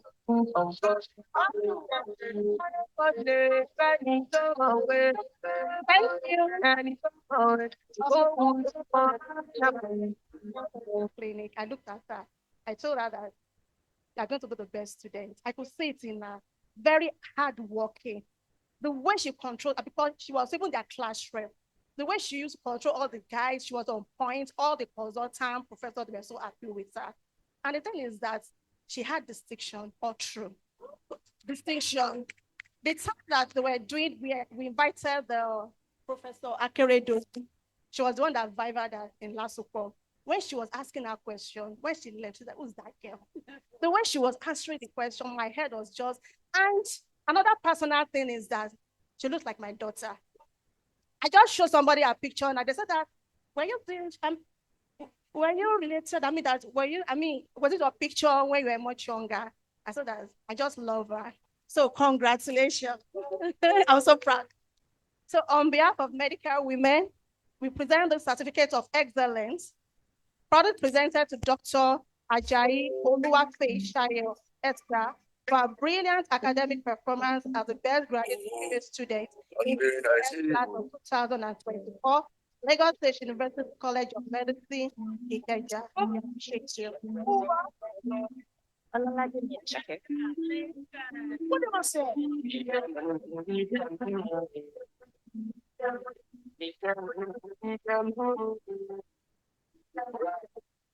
Automatic, because the Thank you very much. you know, And then the last but not the least, this is our new babies, Eco Unimed, that produced the first set of graduates. We are glad and we are proud that a female the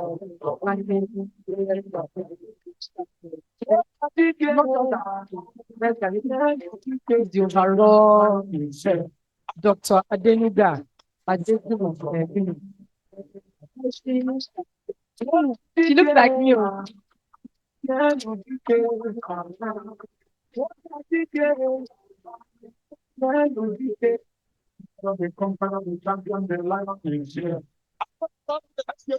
Let me call on Thank you very much. Call on Dr.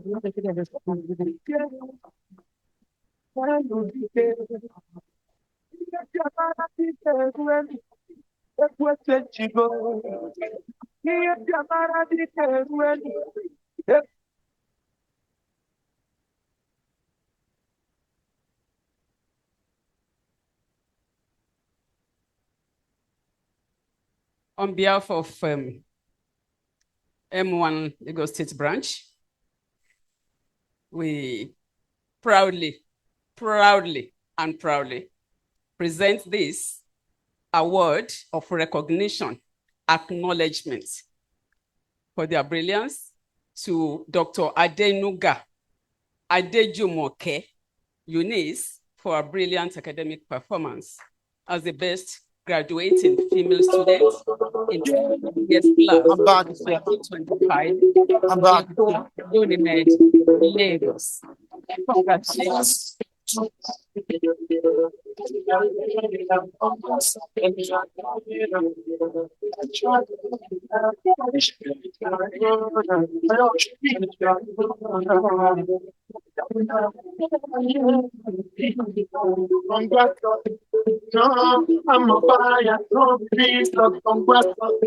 All right. So that will be all. Thank you very much for your patience. So, without watching, that's the end of the awards and the opening ceremony. Next, we'll now move to the business meeting of the association, our annual general meeting.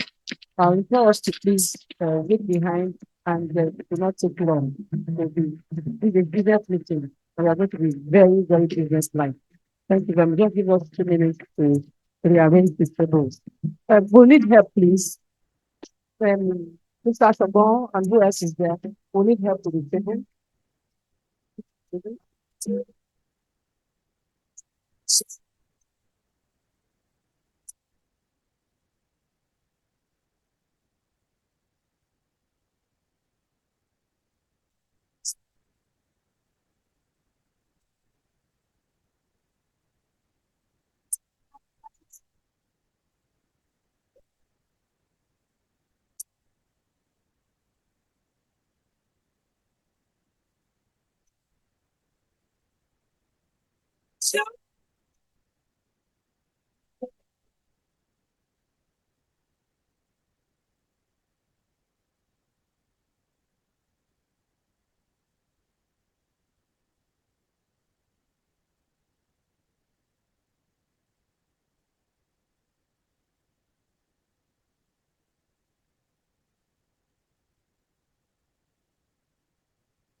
Oh, that I find someone like you.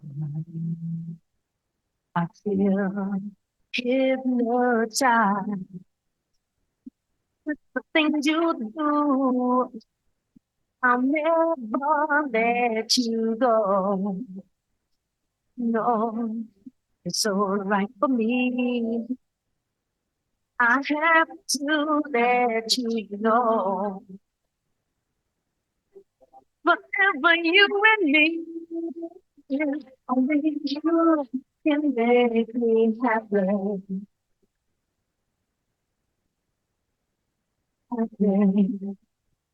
You can make me happy.